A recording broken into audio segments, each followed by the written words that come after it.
All right, welcome everybody. It's Randy with Direct Action here for the next segment of the podcast. We got a great guest that's going to chat with us here, Dave Dewar. But before we get started here, I want to put a shout out to Grey Fox Strategic, one of our sponsors here on the show. Grey Fox Strategic is a Canadian owned, operated company that provides high-level Kydex materials, whether that's a pistol holster, pistol carrier, a magazine carrier, or other Kydex products. So reach out to Grey Fox Strategic on their website. If you're looking for a 10% discount, type in DA10 and you'll get that discount afforded to you. All right, so thank you very much for Grey Fox Strategic. And also thank you, Dave, for making the time and joining us here today. Looking forward to this conversation. So Dave and I have known each other for almost 2 decades, known each other a long time. We crossed paths together at the unit, my previous place of employment. He's got a ton of operational experience. He's got a ton of overall experience, and he does a lot of unique things that we're going to chat about today. So thank you very much, Dave, for making the time, and looking forward to this conversation. So Dave, tell us, where did you grow up? What was your upbringing like, and how did you find yourself into the military? I grew up in Smith Falls. Don't hold that against me. Upbringing, I think, going back to, back in the day, it was okay to give your kid a smack. I think, we all parents kind of like that, and that's what kind of made me who I am. That went from getting a smack to doing book essays in grade 3 on encyclopedias. Oh, so I'd be up till 2 a.m. being graded on what I read in the encyclopedias. So I knew all about this stuff actually before actually getting in school. And that was from your mom and dad? From my mom, my stepmother at the time. Stepmom. Yeah. So it went from getting kicked in the nuts, punched in the face, push-ups in the gravel, standing naked in the snow to, the book essays, because neighbors were starting to question their parenting techniques. Okay. So going through that stuff, I think, makes you tougher as a kid. Also made me smarter. Like I knew my times tables backward and forward before I actually started learning them in school. Right. So, I goofed around a lot because I already knew all that shit. So. And brothers and sisters? Yeah, I've got a brother who's retired military, and I've got 2 sisters, 3. One sister is in Toronto, Melissa Davis. She's married to a investigative journalist in Toronto. Oh, very cool. She was an interior designer, very successful. My other sister is a chemical engineer. Wow. And my other sister is transient. Okay. Yeah.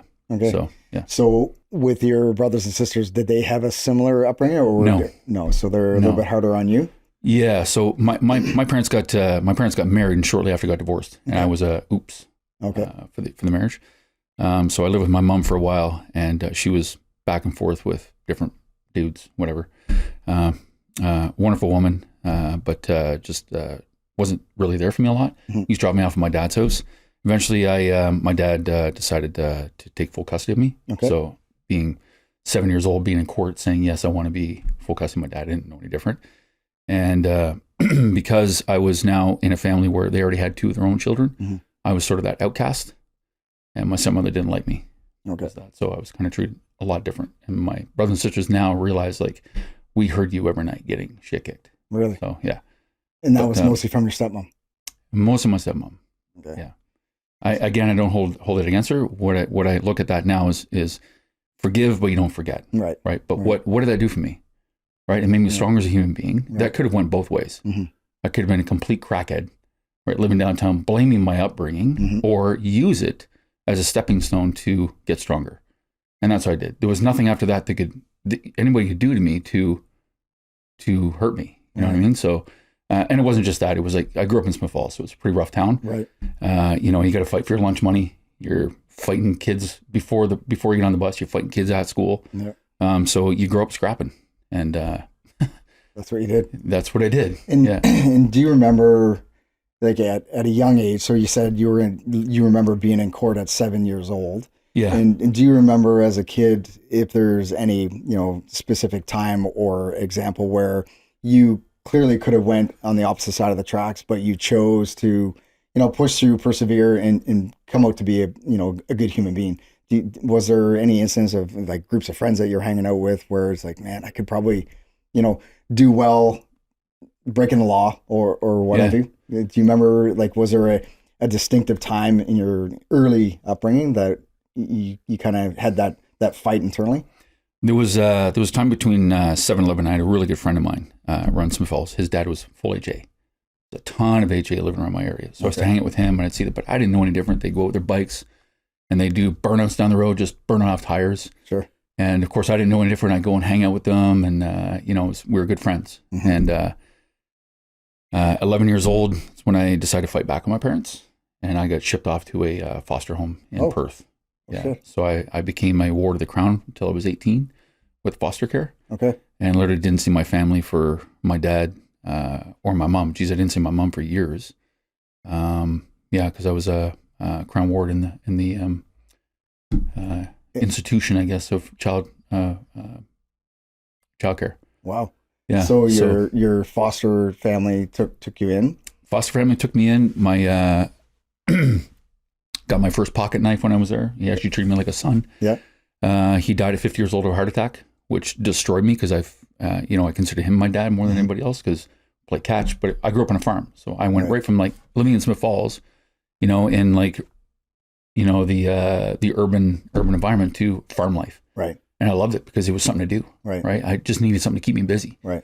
So we're crab apple fights. We did BB gun wars and. And in the morning you're shoveling shit at 4 o'clock in the morning, then get on the bus, go to school, come back, shovel shit, do your homework, right? And we're always out shoveling off a lake, playing hockey, and I get into play junior B for 4 years, Perth Blue Wings, and and everybody there was older than me, so I grew up really fast. And how many foster siblings? It was 6 of us. 6, wow. 6, and they're all older than me. All older. So you got to grow up quick. Yeah. Right, living around older kids. Yeah. And then when my foster father passed away, my foster mother turned into an alcoholic. Oh no. And then that kind of bounced down because she had 3 of her own kids living in the house as well. Right. So they were pretty upset with the situation as well, watching her kind of tank. And they kind of took that on us. So I was 16 and one of her sons smashed me in the chest with a post pounder. You know what a post pounder is? When you put in the 6-foot pickets. Yeah, 2 handles on each side. 2 handles and you pound the post in. Yep. I forget what I said to him, but he turned around and he hammered me in the chest with it. So I fell down and I said, fuck you. And I left and I went into town, called my social worker, and I got shipped from there to Box Zero Farms in Portland, Ontario. Oh, yeah. And I worked there on a thoroughbred horse ranch till I was 18. Wow. Yeah. So 16 to 18, you're now working on a horse ranch? Now I'm working on a horse ranch, thoroughbred horse ranch. So I learned how to ride horses. Yeah. Driving farm equipment at 16 years old. Yeah. I was there when I was 15. 15. Yeah, and I was driving farm equipment because I ended up getting a farm license back then. So I learned how to drive. Got my first car at 16. I was riding dirt bikes all the time, so a bit of a maniac because I felt like I had nothing to lose. Okay. You know what I mean? So, but yeah, it was much better than living in the environment that I was in. Right. So, and they treated me like a full on adult. I paid rent. Yeah. I bought my own groceries, had my own place. Wow. So I had to do all that. It was growing up fast, right? So you were working on the ranch, earning money, paying for your keep, and still going to school. Yeah. Wow. Yeah. Good for you. Yeah. 16, 16 years old. 15, 16. Yeah. Yeah. Wow. So now you're in high school. You're growing up fast. You're maturing growing up fast. Yeah. Went to college. I went through for graphic design because my teachers at the time said you don't have the attitude to be a police officer. So I wanted to be a cop. I wanted to be a cop. Yeah. And because I didn't know anything about the military at the time, right. I just wanted to be a cop. And so when the recruiting station said, no, we're not hiring white males at the time. And so I was like, okay, so now what do I do? So I started looking through the ads and I saw an ad for smoke jumpers in tweed. So I'm like, smoke jumper? That'd be fucking cool. Yeah, that'd be cool. I want to do that. So I showed up and they're like, do you ever jump course? I went, no, don't you give that to me. And they're like, no, you need to have it. So I'm like, well, where the fuck do I get that? Yeah. Like, well, you can either get it civilian side or join the airborne. I'm like, how do I join the airborne? Go to military recruiting center. So I walked into Kingston recruiting center. Yeah. And I said, I want to join the airborne. And this is 1993. Right before the disband. Right before the disband. A couple years before. Yeah. So, but we were also on a hiring freeze, and they were also on a pay freeze at the time. Mm. So when I went in, the only trade that was open was cook.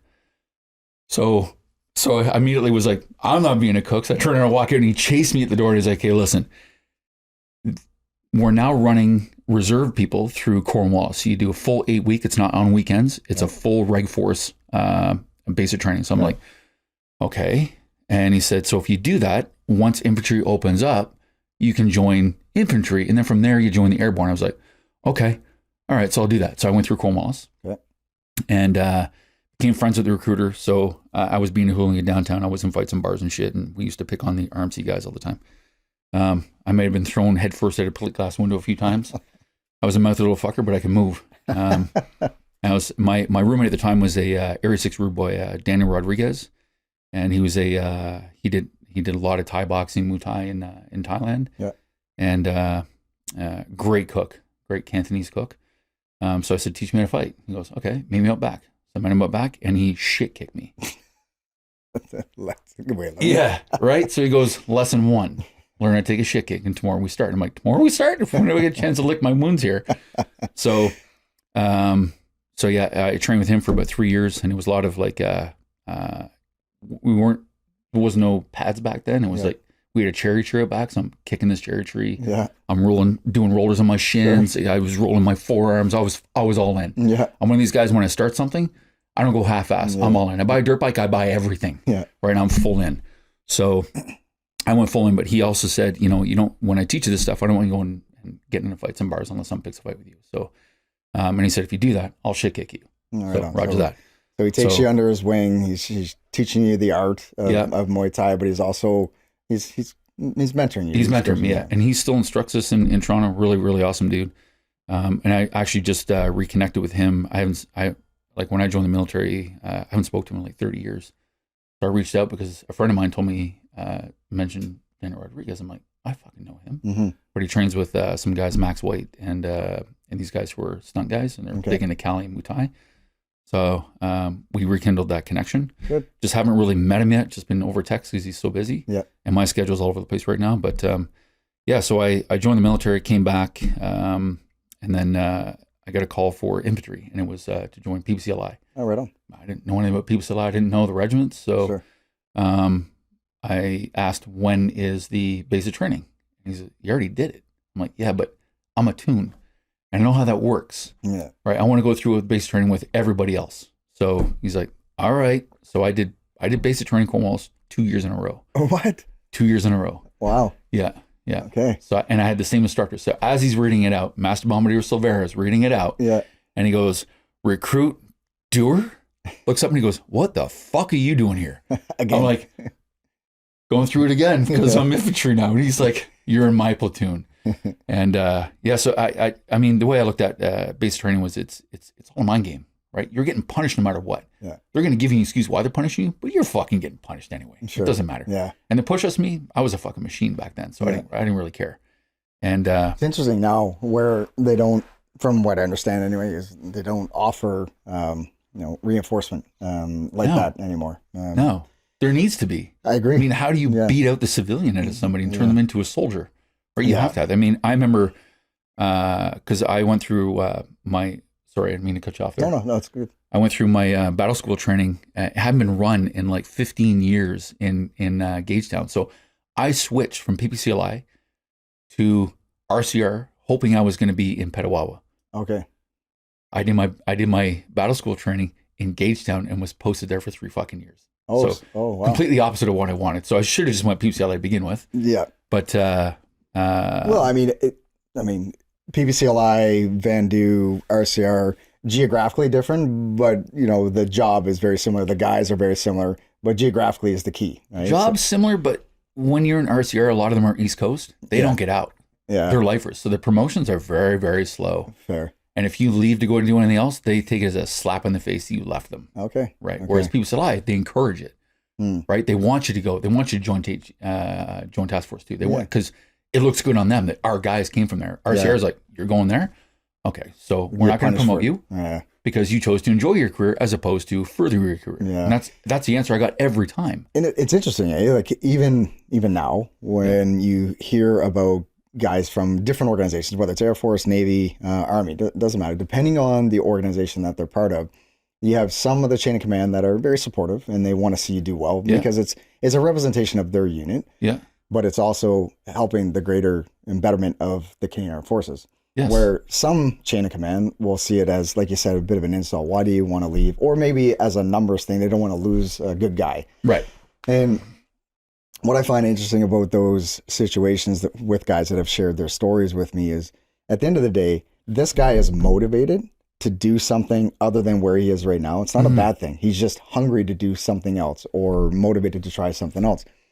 I think if the general would, support that and help that, A, it would be better for retention. B, it'd be better for the overall Canadian Armed Forces because you would have people going to those organizations in those places where they're truly motivated to be. Yeah. It's interesting because I've heard a lot of stories. Guys reach out to me like, hey man, I'm getting railroaded by my chain of command. They're not supporting my notice of intention to try out for, CSOR or C-Driver or JTF2 or whatever it is. Right. And what I share with them is, your chain of command, they don't want to lose a good guy. But at the same time, they ought to support you. And here's what I would suggest. We need good guys. Everybody does. Everybody does. I would say share with them, your chain of command, what's in it for them. Right. So, sir, ma'am, I'm requesting your support so I can try out for this organization. If I do well, it's going to show well for this unit, right? Because where I came from. So, that's the benefit. The other benefit is, if you're unsuccessful, whatever experiences you may have garnished up to that point, you can now bring back to the unit and share it amongst others. So it's a win-win the way I look at it. 100%, yeah. So interesting. So okay, so now you did basic training twice. Now you're at 2nd Battalion RCR. Yeah, 2nd Battalion RCR. And you're there for 3 years. There for 3 years. I get married to somebody in Ottawa. I get shipped back to Gagetown. I put in my intention to get posted to Petawawa. Okay. So happened to get injured at the time. I was doing the Cambridge Patrol. Okay. I was I did Ironmans, rifle team, biathlon. So I was like the sports guy. So they didn't really want to, they didn't want to let me go, which I get. But at the end of the day, like you said, you have to foster those guys. So I ended up going to RCR in Petawawa. So I shipped about 2 months later. Okay. I get there right away, get thrown a maroon beret because I'd already done my jump course. Right. I didn't get that job as a smoke jumper. I continued with the military. Right. So I immediately get the maroon beret, which I'm super fucking proud of. Of course. And then, you do your first jump with a cold cam stick. And they're literally ripping the fucking skin off your face, putting the cold cam stick on. I remember that. Yeah, dude, their frozen cam stick sucks. Yeah. Yeah. Sandpaper across. Yeah, and at the time I had a baby face, so now I don't. I've got a hardened face, so it's a lot of cam stick. Yeah. So, and then I end up going to Bosnia in 97. And while I'm there, I'm pissed off because maroon berets at the time, we were scrutinized. We weren't allowed to jump. They really took a lot of the jumps away. Why and how come? What was the reason for that at that time? Just budget. They were saying budget. Okay. And there's really no need because we're a para company now. We're not really airborne. So we would do literally a jump once every 90 days to keep the qualification. That was it. Just to stay current. Yeah. That was it. So, I mean, if you haven't jumped in 9 days and you're jumping around shoot, that sucks, man. Yeah, it sure does. It sucks. Yeah. That PLF doing it once a month. Yeah. Whereas it's easier if you do it more often to get used to it. Of course, yeah. Like anything, it's conditioning, right? It is conditioning, yeah. So I was doing everything I could to get the hell out. My sergeant major at the time said, why don't you try it for JTF? And I was like, JT what? Yeah, what is this? I had no clue what it was. So even when I got there, I had no idea what I was doing when I showed up. So what year was this? That would have been... This is 98 when I tried out. 98. So I was in Bosnia 97 to 98. I tried out when I was there. I was 250 pounds. Yeah. I showed up to Bosnia at 200 pounds, and I came back 8 months later, 50 pounds heavier. So just to correct my timeline, so JTF2 92, really, they stood up. Yeah. So it's now, it's a thing, but it's more domestic at that time. Yeah, it was 5-star hotels and Blackside. Right. So just a lot of black, a lot of urban, a lot of CTV. Yeah. Okay. Yeah. So you were in that era. So when did you do selection? So what year? I did selection in 98. 98. Okay. So you do selection in 98. And how was that? What was that selection experience like for you? Selection experience for me, because like I said, I didn't know what to expect. But when I tried out in Korlichi in Bosnia, there was a guy, one of the instructors there. I smoked everything. I did 44 chins. I did 120 push-ups. I was banging it like crazy, and I ran a mile and a half in 820. Okay, you're moving at 250 pounds. Yeah, that's. I was a tank, but I was taking everything. Yeah, I was taking everything. What were you taking, Dave? How long do you have? Yeah, I was a big boy. Yeah. So he said, you need to lose 20 pounds or 25 pounds before you show up because you're not going to make it through. So I was running at night. So I'd start running at night, but I was running at night because I didn't want to run during the day because my legs were fucking so big and I was embarrassed because my legs were so big. And then when I got home, I continued running and I just changed my workouts from like super, super heavy. And I mean, it's still heavy. Yeah. I was doing 2 plates for 20 reps. Right. I'd go over and I'd do 20 plate, 2-plate squats and I'd run on the treadmill at 7 incline, 7 speed. I did that. I did 10 rounds of that. Right.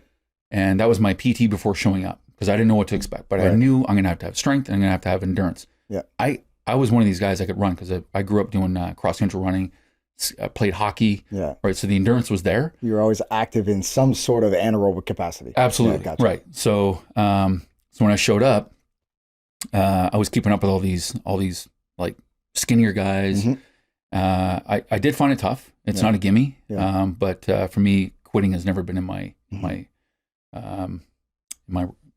toolbox. And at that time, so selection was like fall time. Yeah, so it was fall. It was cold. Yeah. I remember passing a guy, and he had a goatee at the time. Yeah.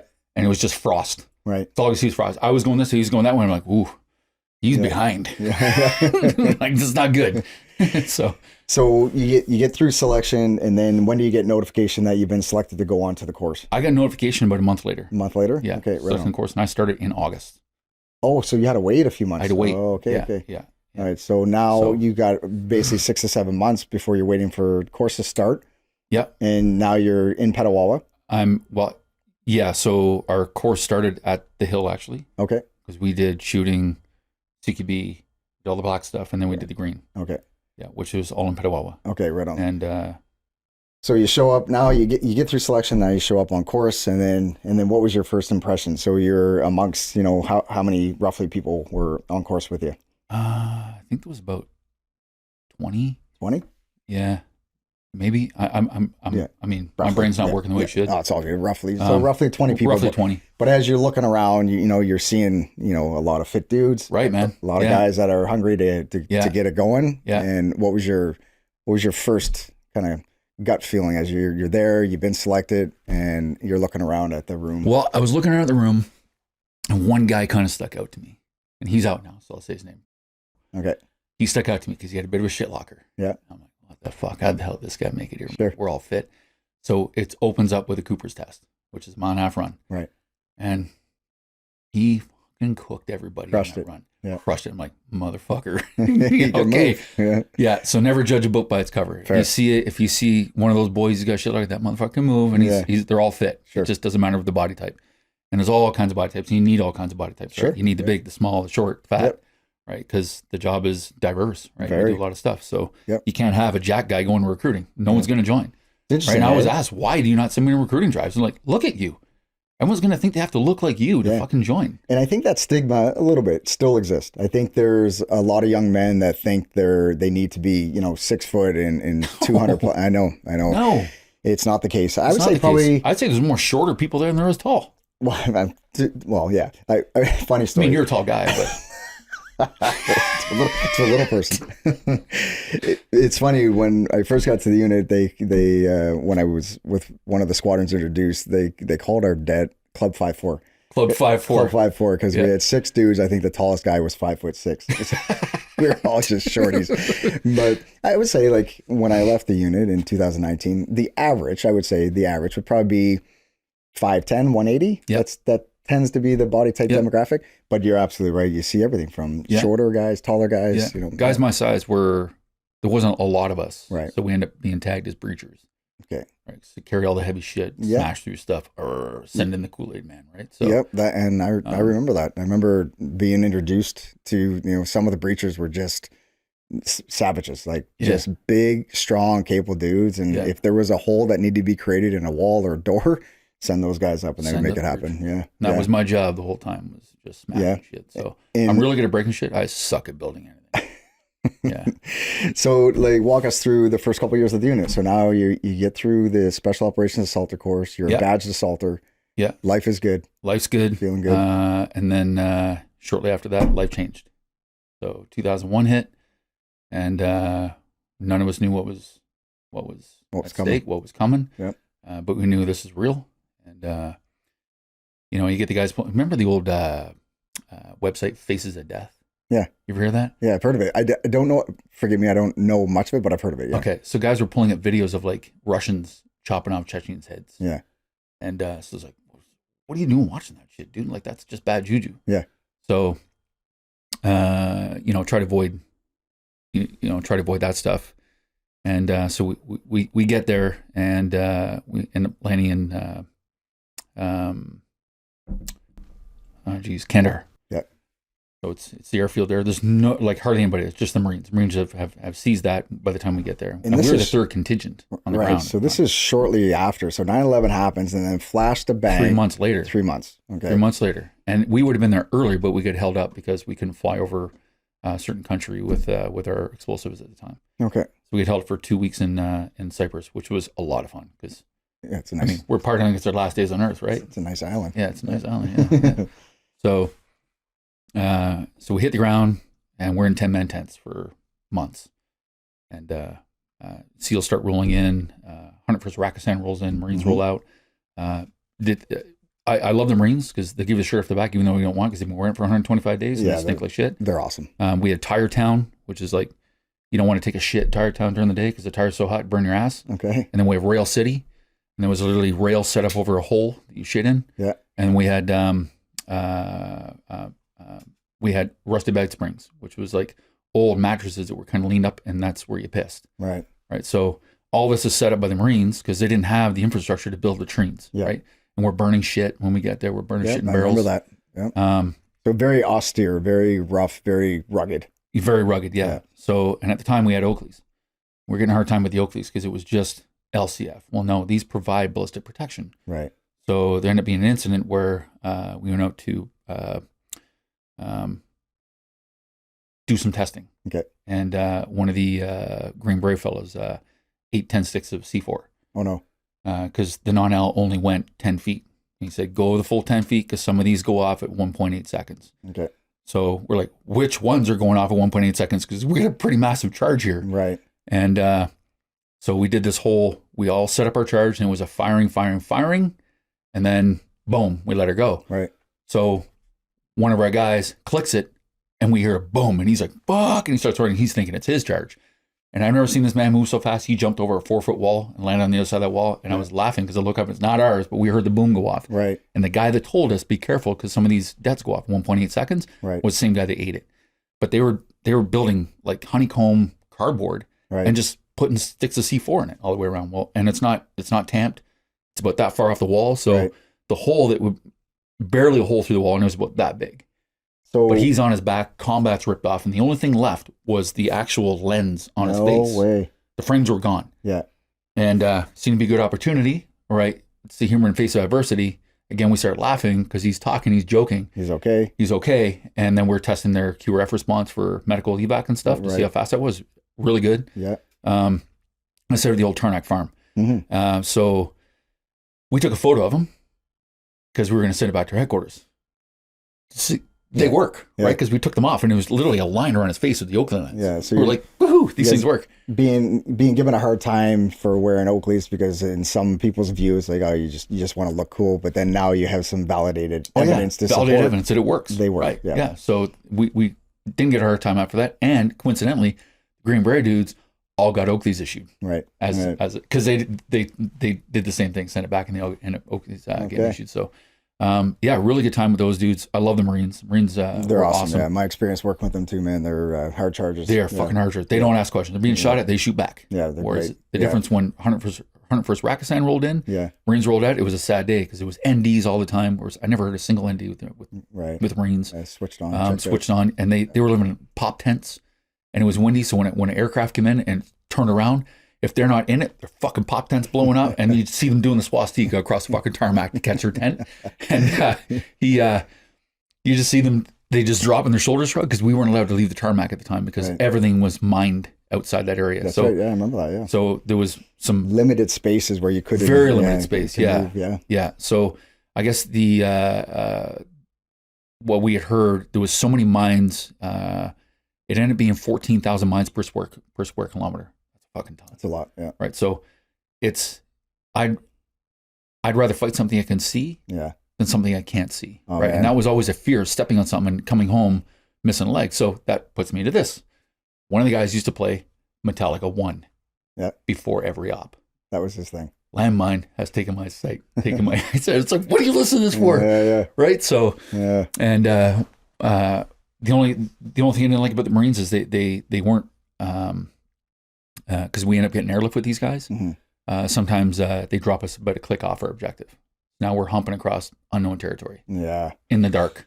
Under a fucking monocular. Yeah, the old look monocular at the time. Yeah, dude. So I mean, you finish an 8-hour op and you come back and your fucking head's pounding. Yeah, for sure. Because you're just looking through one eye. Yeah. It was wild. That's but we made our mark, man. And tell you, like, hats off to all the combat engineers out there. Man, cleaning the grounds up and making it safe, man. Like, that job is like, they earn every cent that they did, like, crazy. Them, you think we're crazy? Those guys are in the middle of a minefield, slamming for mines. Yeah, looking for them, looking for them, like a hungry dog that hasn't eaten in a week. Yeah, hats dude. off to them. Yeah, awesome. So 2001. How long was that first deployment? First deployment was about 7 months. 7 months is a long one. Yeah, it was a long one. Yeah, and we're on sat phone too, so call home was once a week. Once a week, phone call. 15 minutes. Yep.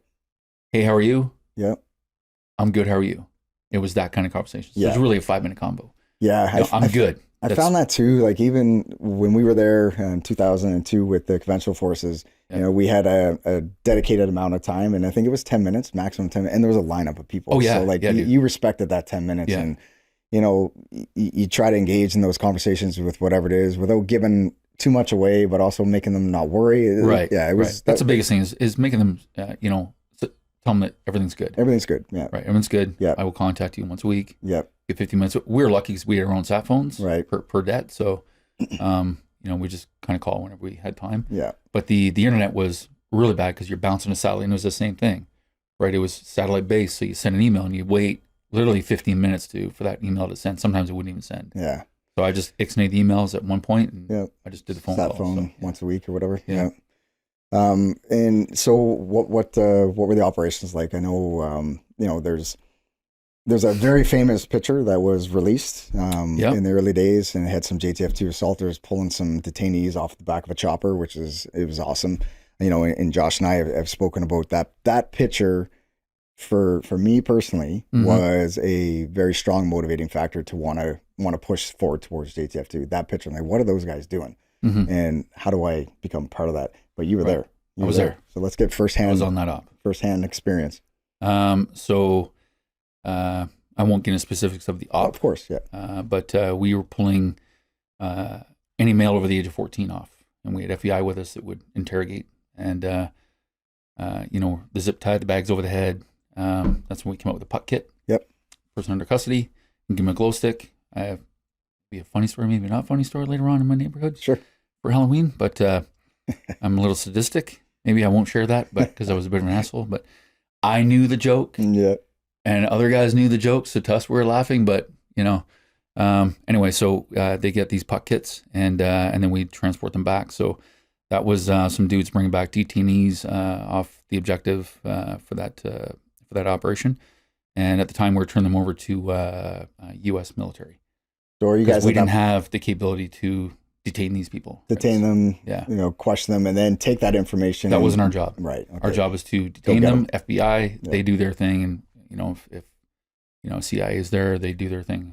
I don't know if they were there, but so we had FBI on our hits with us. Okay.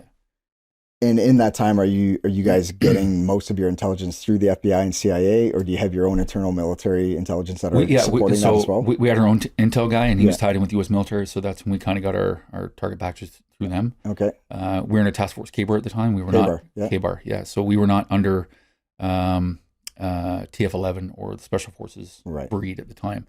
And then Aussies were kind of doing their own thing. But shortly after, because we're doing so much work over there that eventually we end up getting a target package that was putting us in Kabul, and they come in and shut us down because we're using the 160th dudes. Yeah. And I love the 160 dudes, man. Like, you guys are fucking nuts and you're awesome. Yeah, 100%. Yeah, love you guys. And what a difference going from the Marine dudes over to 160th dudes. Like, those guys, they don't give a fuck. They'll come in when it's hot, right? You throw up a green flare, you throw up a red flare. She's clear to come in, but she's fucking hot, boys. So come in guns a-blazing, right? Yeah. So, and these guys didn't give a fuck. They broke landing gear off. They would do a low hover for 8 hours and just air to a roof waiting for us. So, it's super impressive, man. And like, just nerves of steel, the way that they would maneuver those choppers and pick people up or drop people off. Like, oh yeah, dude. Yeah, they pick you up on the side of a mountain. Yeah, just drop the gate and you're fucking leaping on with I remember that. Yeah. I remember one of our extractions, man. I remember the ramp was, the bird was hovering. Yeah, at 10,000. Yeah.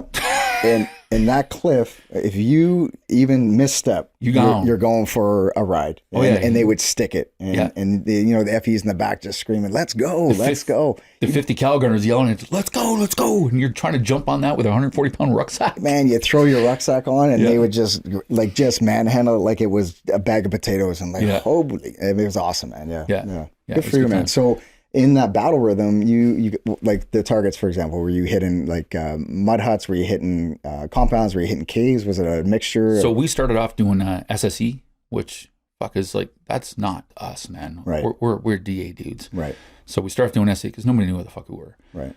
So the task force commander at the time found out that we were Canadian Special Force at the time. So he started using us more. Right. And he had some problems with the SEAL guys that were, maybe doing some things that shouldn't be. Okay. And so we sent us out, and the briefing you get from American dudes is completely different from Canadian officers. So he would stand there, give us a briefing, hands on his hip, scar down his face. He used to work in a gym every day. Yeah. And he never load his plates. Somebody else would load his plates. He'd just lay down and rep it out. And then they'd load his plates for him. Okay. So full bird colonel, and he'd stand on the tarmac and he'd go, I want you guys to go out there and kill. Everybody needs to be killed. When you come back, I'll be waiting on the fucking tarmac for you. Right. And he watched us leave, hands on the fucking hips. It's like, it's something you'd see out of a Vietnam movie, man. I'm like, the fuck?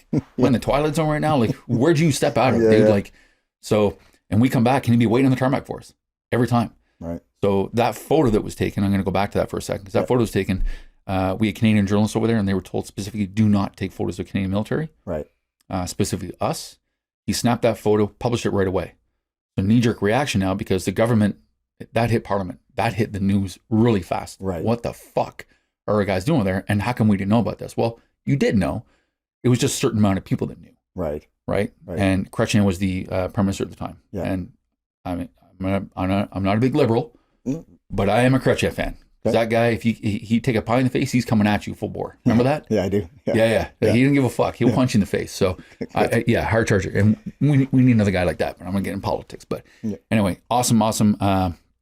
So we, subsequently, that reporter was fired, kicked back to Canada for taking that photo.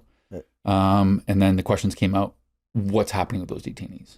Right. How come Canadians aren't, doing their own detainee thing? Well, we don't have the fucking manpower for it. Right. We just don't. Right. So nor do we don't have manpower to do security. We don't have manpower to do the interrogations. Right. Nothing. Right. So we turn them over to the Americans and they would do it. So this makeshift compound set up like a prison, and they would do everything there. And we didn't ask questions. Here you go. You take it. And the MPs. And it would literally, you'd hand them off. Hand them off to the military police, and then, American military police. And then boom, you're on to the next On to the next one. Yeah. So we ended up having a lawyer come over because that lawyer had to visit that compound every day to make sure that the detainees were being dealt with properly under the Geneva Convention. So they're being treated properly. They're being treated properly. Right. And then, from there, they're probably in transit to Guantanamo Bay, where, some black site in Guantanamo Bay where, nobody knows about. Nobody knows about. Yeah. And at the end of the day, that was above my pay grade. Yeah, and it's not your job. My job. And you give me a target, I will, and it's a direct action mission or whatever it is, if you're doing a sensitive site exploitation at that time or whatever, as things evolve, the idea though is,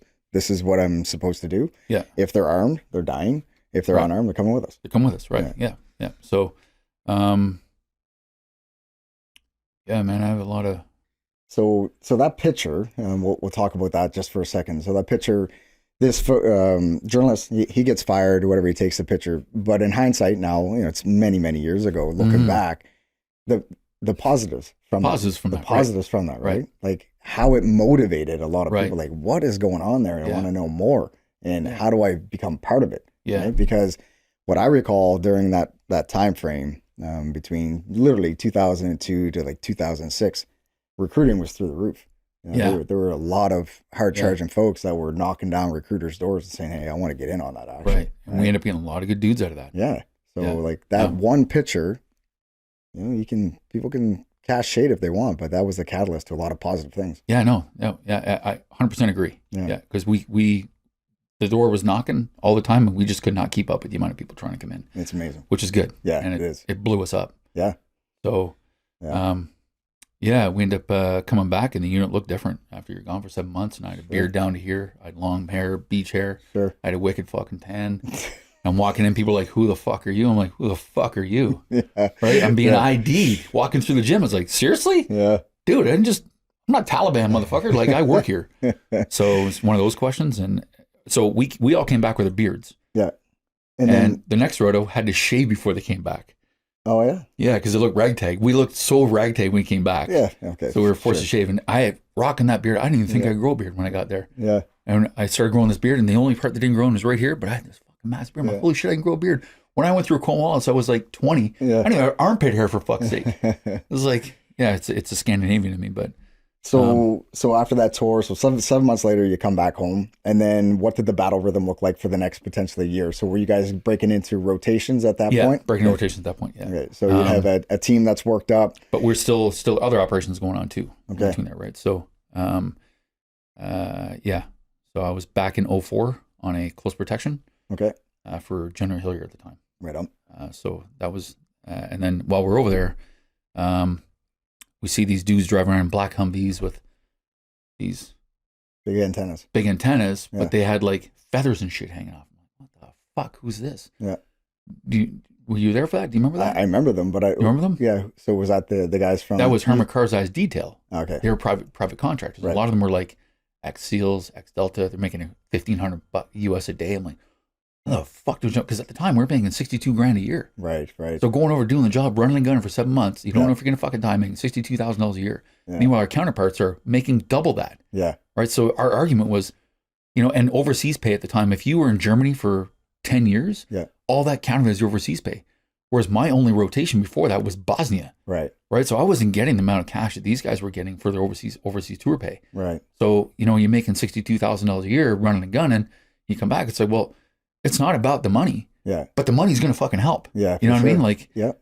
This is cash I can give my kids and my family if I happen to take one in the fucking toque and end up my head turning into a canoe.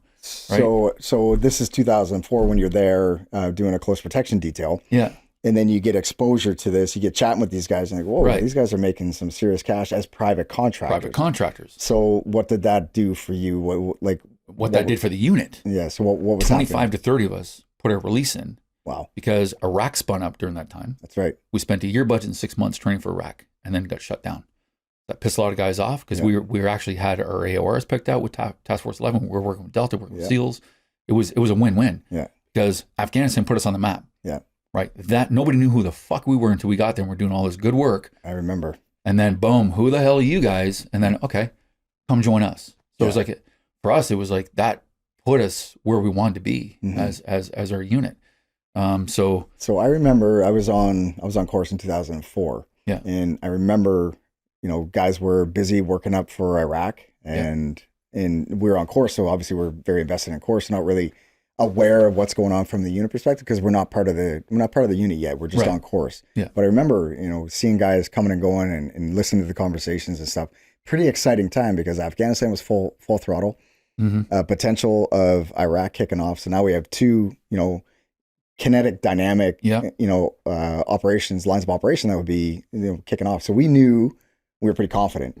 When we graduated, if everything went well, we were either going to be in Afghanistan or we're going to be in Iraq. So at that time, man, we were stoked. Hell yeah. So that's why you joined the Army. Yeah. It was. You didn't join to, clean Coleman stoves and fucking clean guns and do drill. But that being said, so a lot of guys put in the release. Well, there was 30 of us put in a release to jump over to private contracting. Okay. So I was one of those guys, and it was triple canopy to start with. And then triple canopy, there was an incident that happened with a former bomb tech that used to work at our unit, and he was training Israelis breaching techniques in California. Okay. So bad.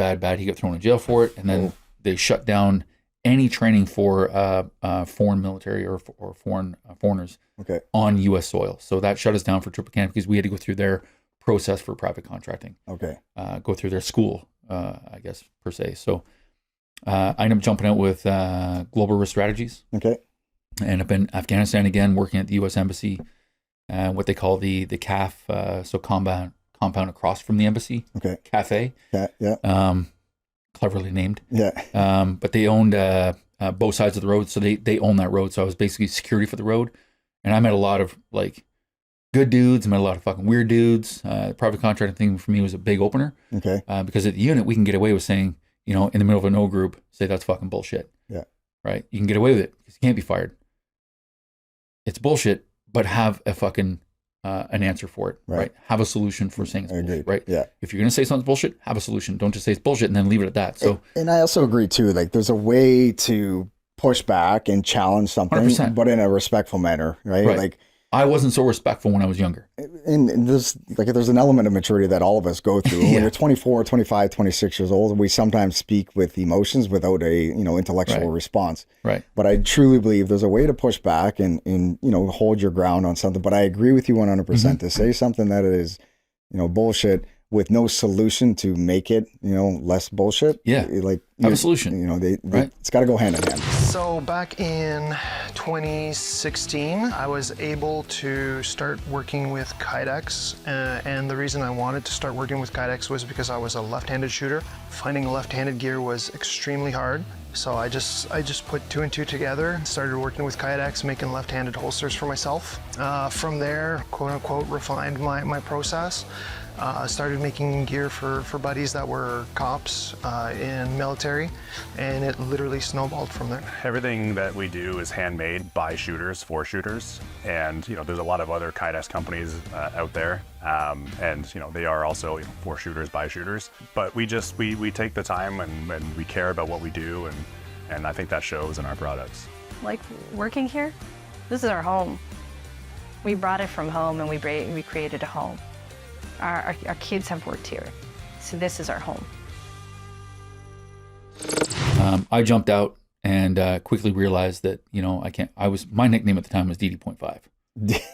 DD.5. Do you remember that? or as one guy used to call me, short fuse. Short fuse. That's what I remember. Fuse. Short fuse. DD.5. Yeah. So that's actually part of my Instagram now is Dave Dewar 0.5. I love it. DD.5. So short fuse. You're jacked up, you're fit, you're hungry, you're ready to get after it, and you have no qualms about telling people if they're messed up. No. So how did that work out for you, and where? Well, it worked out being told to shut the fuck up. What did the next couple of years look like? Yeah, how many years did you do private security? I did private security for 3 years. 3 years. 3 years, yeah. So that's where I would say I kind of matured because I can't just pipe up, say something's bullshit. Sure, there's consequences. So for me, it was if it doesn't directly affect me, I shut my mouth. Okay.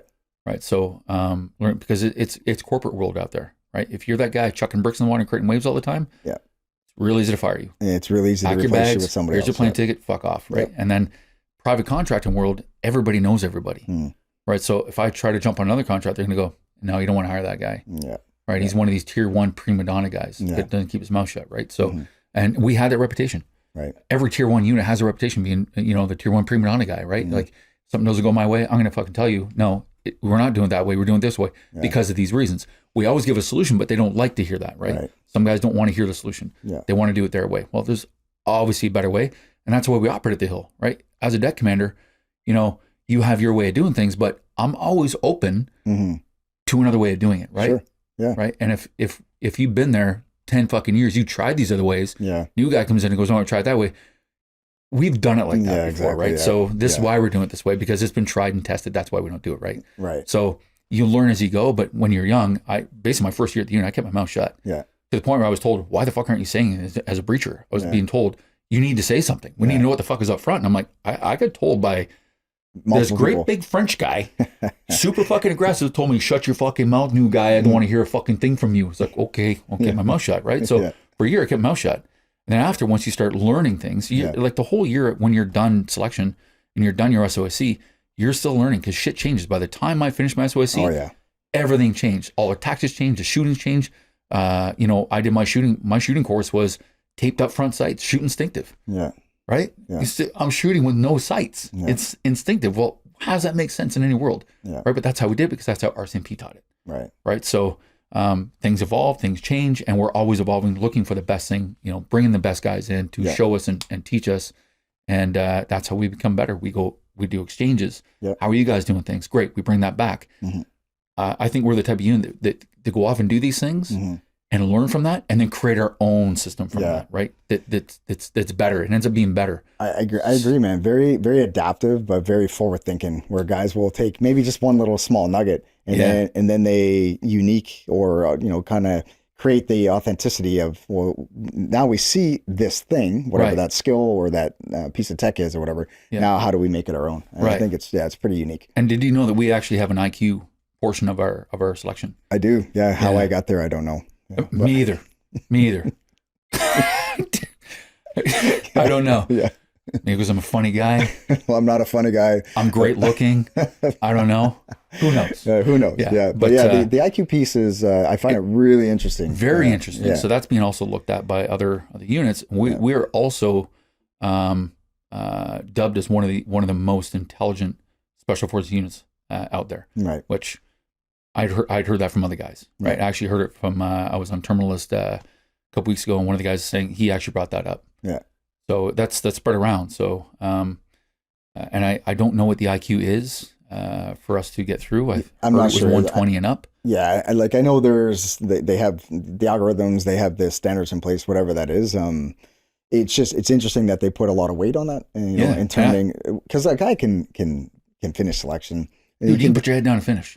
Anybody can. And some guys may even do really well. Yeah. But they're just missing a piece. And it doesn't make them a bad soldier, it doesn't make them a bad human being. They're just missing something, right? Mm-hmm. And I find it interesting because to know exactly what that thing is.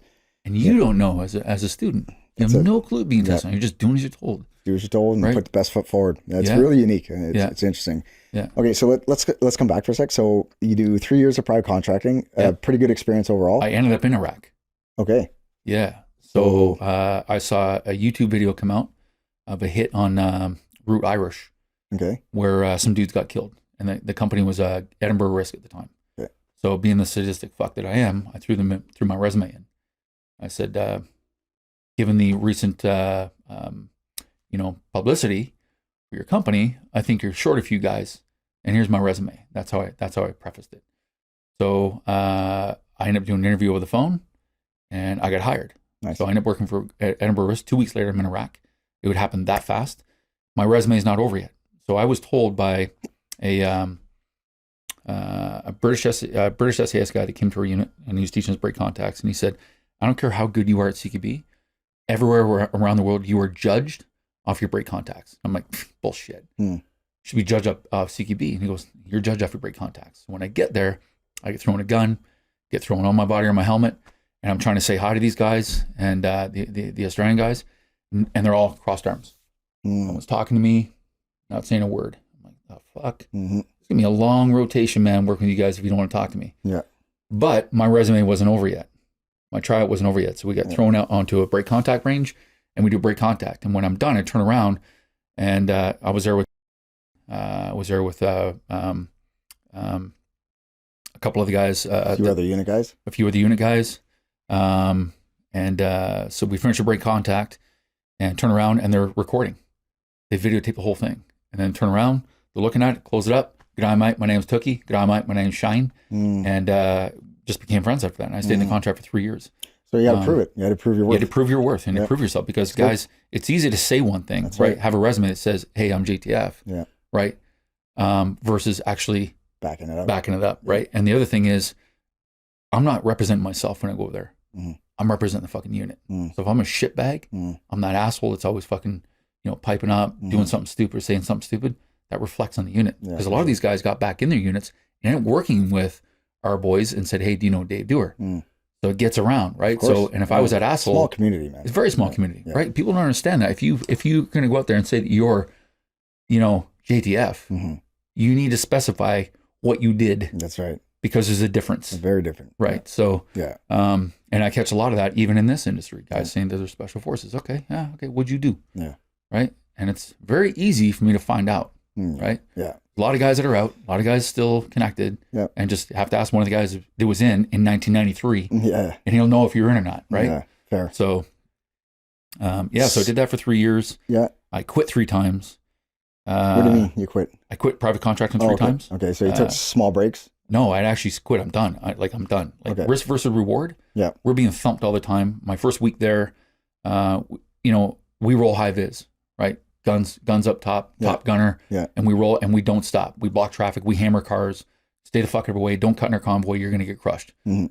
That's the mindset of a high vis, Right. convoy. Aggressive, overt. Yeah. Aggressive, overt, because you can back it up. Right. Whereas we weren't. We're in bongo trucks Right. with goats in the back, with Armlock steel up to the doors, no ballistic windows, and your cover is blending in. Mm. So I wore an Iraqi tracksuit. I dyed my beard black. I looked like a knockoff Mexican when I got back. I was missing a tooth because the tooth that I smashed in my face with a shotgun while I was at the hill ended up falling out when I was there. So I come back, my wife didn't even recognize me. Got my hair pulled back in a fucking man bun, with dyed black, beard dyed black, and I'm tanned. So she's like, "What the fuck? Hola!" Right? Yeah, I should have did that, but so, other guys didn't take it to that level. Right. So when I first got there, it was still a bit ragtag. We had guys that were wearing safari vests, arm at the window, drinking a coffee, going down Road Irish. Road Irish back then was like one of the most dangerous roads in the fucking world. Okay. Where you stay the fuck off it. And we used to roll that because we blended with traffic because that was our cover. Right. We left gaps in between. We let people get in between. Right. Right. And we just blend in and flow. We didn't stop. And if we got told to stop with the U.S. military, we didn't posture. We stood back. Our biggest threat was other private military contracting companies because these guys were hotheads. Mm-hmm. And they'd shoot you. They had signs in the back, stay back 100 meters, you will be shot. So, and I believe it. They will fucking shoot you. Yeah. Right. So we stayed back. And of course, we had a cat team. One vehicle was our cat team. And he had a PCAM mounted in the back of an SUV. Yeah. If we come under contact, he's opening up inside that vehicle. So fast forward to my story now, my first week there. So my first week there, we're rolling down Road Irish, and I'm driving, and I'm also tagged as a unit medic or the team medic because, I've got a TCCC course. Yeah. So like, okay, you're a team medic. I'm like, okay. Okay. So, and have you been in a bongo truck? Yeah. Yeah. They're so small, you need to step outside and change your mind, right? So to move around in these things. It seems small for a little guy like me. Oh, dude, they're cramped. And when you're wearing all that gear, Yeah. it's even more cramped. So I'm fucking driving like this. Yeah. And it was how many assaulters can you fit in a fucking bongo van? Yeah. And we're driving down the fucking road, and I see this black day we roll up, and they got AKs sticking out. I'm like, contact left, contact left. And these dudes still drinking coffee. And they're like, hi, mate, I don't think it's fucking contact. Fuck, smoke rolls out the fucking back. We get opened up from behind. How I didn't get shot in the back of the head, I don't know.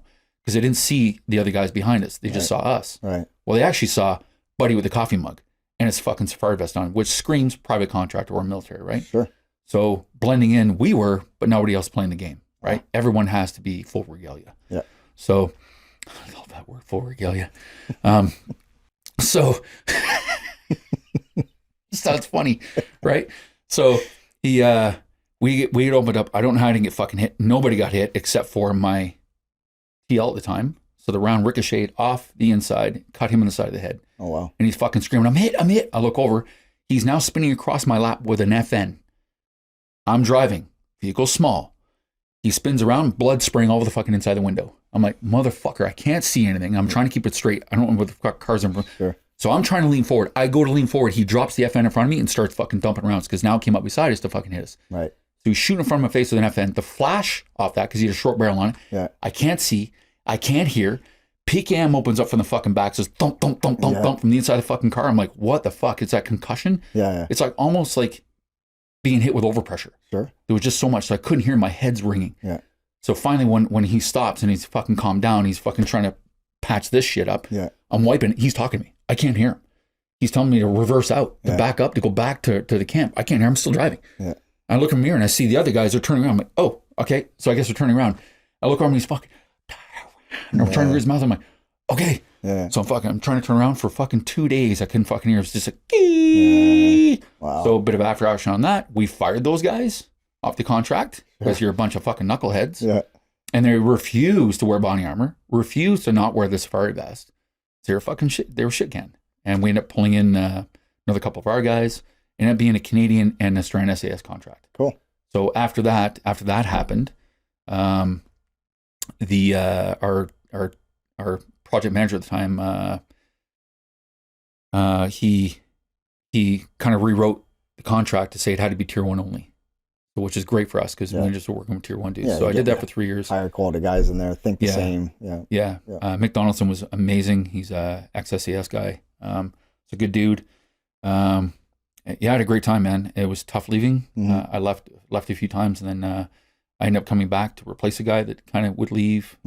So I jump over for a month, come back, and then I switched careers, which I don't really want to talk about. That 14 years as a you don't want to talk about it? That's fine. As a cop? Yeah.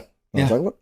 I can. Okay. All right, Dave. So now you finish up your stint with private security. You learn a lot. You meet some good people. You make some new contacts. You come back to Canada, and then what was the next phase of your life? So I come back to Canada, and I jump back in with the teams as a reserve. Okay. And during that time, I was going to transition back full time, but I got an ultimatum because I promised somebody that I would try for policing to keep me home because I was gone all the time. Okay. That 3 years of private contracting put me away. Not sure if I'm getting that, but put me away 2 months in, 1 month home. 2 months in, 1 month home. 2 months in. Yeah, I was gone. I was gone. I was on the road a lot, but I was making bank, and my goal was short-term sacrifice, long-term gains. I want to pay off my house. Yeah. I want nice things, right? But at some point, there's risk versus reward. Like, how long can I stay alive doing this? And private contracting is not like the military where you've got assets at your fingertips whenever you want. Right. You're relying on the guy next to you, and the guy beside you, and the guy behind you, right? And hoping that if shit hits a fan, these guys got your back, which I 100% trusted these guys, and that's why I stayed on as long as I did. Yeah. But when I came back, it was just time to hang up the gloves. Yeah. I'd done enough. I was also blown up once over there. Again, wrong place, wrong time. 3 black day was rolled down, ass is scraping on the ground, and they're heading for an IP station, Iraqi police station. So I'm not going the gear that you wanted here. I've kind of switched a little bit back. Great, yeah. But just talking about some of the dodgy shit and, wondering if you're ever going to come back, it's wrong place, wrong time, really, because we blended in very, very well, and we got really good at it. And I actually brought those SOPs back when I came back. 3 black day was rolled down, and they were going after the IP station. It wasn't us, thank fuck. But the overpressure in between 2 buildings with a 1,000-pound bomb going off, 3 of them in sequence, was devastating. It rocked our vehicle, blew the windows out, and you can't hear shit. So when an explosion like that goes off, it is devastating. So I don't know if anybody's ever been an explosion like that, but it fucking sucks. And you can't hear anything. It's reality. You're like, you can't hear anything. Picking glass out of my face. So kind of after that, I was like, how much is it worth? Right. So, I came back and I joined Ottawa Police. Right on. Okay. And I did my time for about 10 months on the road, and I got pulled into foot patrol, which I turned into bike patrol unit. Yeah. Because we get around faster. So we're basically going after crack houses,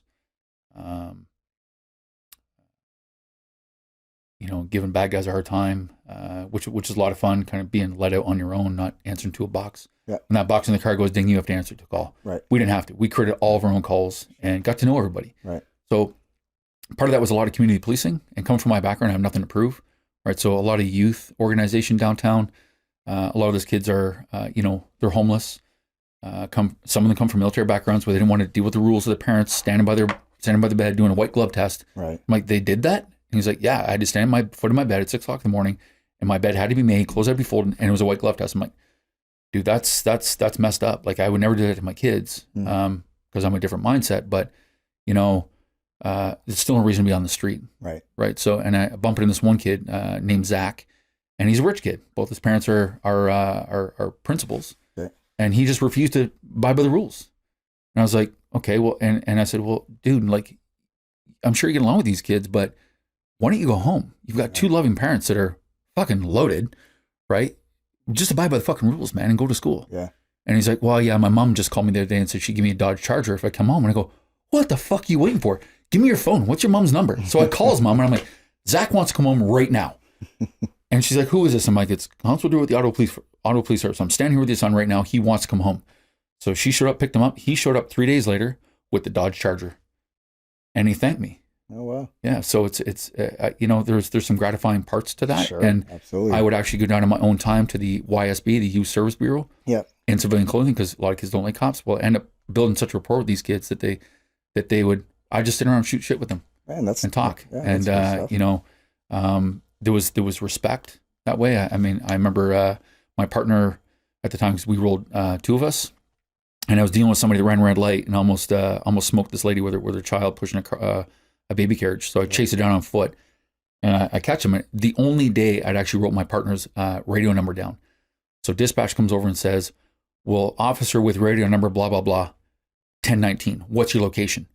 So I was like, holy shit, that's my partner. So I chucked the ID in the car and I'm running saying, that's my partner. I'm en route now. So it ended up becoming a 1078, which is all officers on fucking deck. Oh, wow. So they're all rushing to this call now, but I'm full fucking swastika down that road to catch them. Yeah. And all these kids are gathered around, and I don't know what's going on. So I'm muscling my way through. They let me through. My partner's on the ground with a bloody nose, and he's got the guy handcuffed. But during that, his notebook's gone. His fucking magazines are gone. His fucking knife is gone. His asp is gone. His pepper spray's gone, because it was a fucking fight for his life. This guy's trying to get his gun. Wow. So I'm being handed all my partner's stuff by these kids. Right. Hey man, here's your partner's magazines. They fell out. Like, I wasn't trying to take them. I'm like, no, I believe you weren't trying to take them. So I took all the stuff, came back the next day and bought them on McDonald's Right on. for helping out. Right. So it's stuff like that, you know, you gain the respect by being respectful. Right. And I think cops are being put in too much of a bad light because of the way they act. There's nothing to prove as a police officer. You are a police officer. Just because your uniform doesn't give you any more power to be an asshole. Yeah. Right. When I get stopped, I like to be true respect. When I stop somebody, I treat them with respect. Yeah. Mind you, I didn't give people speeding tickets because I'd be a hypocrite. I fucking speed all the time. So I get a heavy foot. But yeah, there's a lot to be said about mutual respect, man. And like, there's no negative effect of treating somebody with respect. Nothing negative comes out of being respectful. You get more flies of honey. And also too, like, we just don't know who we're having a conversation with. Nope. And chances are it's a small world. We're going to cross paths again, or you're going to cross paths with somebody who shared that experience. Yeah. Right. So like, yeah. I caught a guy with a crack pipe and downtown. He was literally about to light it up, and I grabbed it out of his mouth. And he's nervous. He's shitting his pants. And I had a chat with him, and I said, I've never seen you here before. Like, I knew everybody. Like, what are you doing here? He goes, well, I'm having a hard time. I lost my job. And he goes, I don't know what else to do. So I said, first thing you do is shove a crack pipe in your mouth? Like, there's got to be better options than 10 a crack other pipe in your options. mouth. 10 other options. Right. So I said, tell you what, I'm not going to charge you, but I want you to get the hell out of here and go back to Gatineau and sort your life out. And this guy, 3 weeks later, was trying to find me. He was literally taking the OC Transpo bus around all of the shelter pass looking for me. Just running different routes. Looking for me. Run into you. Yeah. Wow. And he jumps off the bus, runs up. I'm like, holy fuck. And he gives me this big hug and he goes, you saved my life. Wow. I'm like, what do you mean? He goes, you didn't charge me.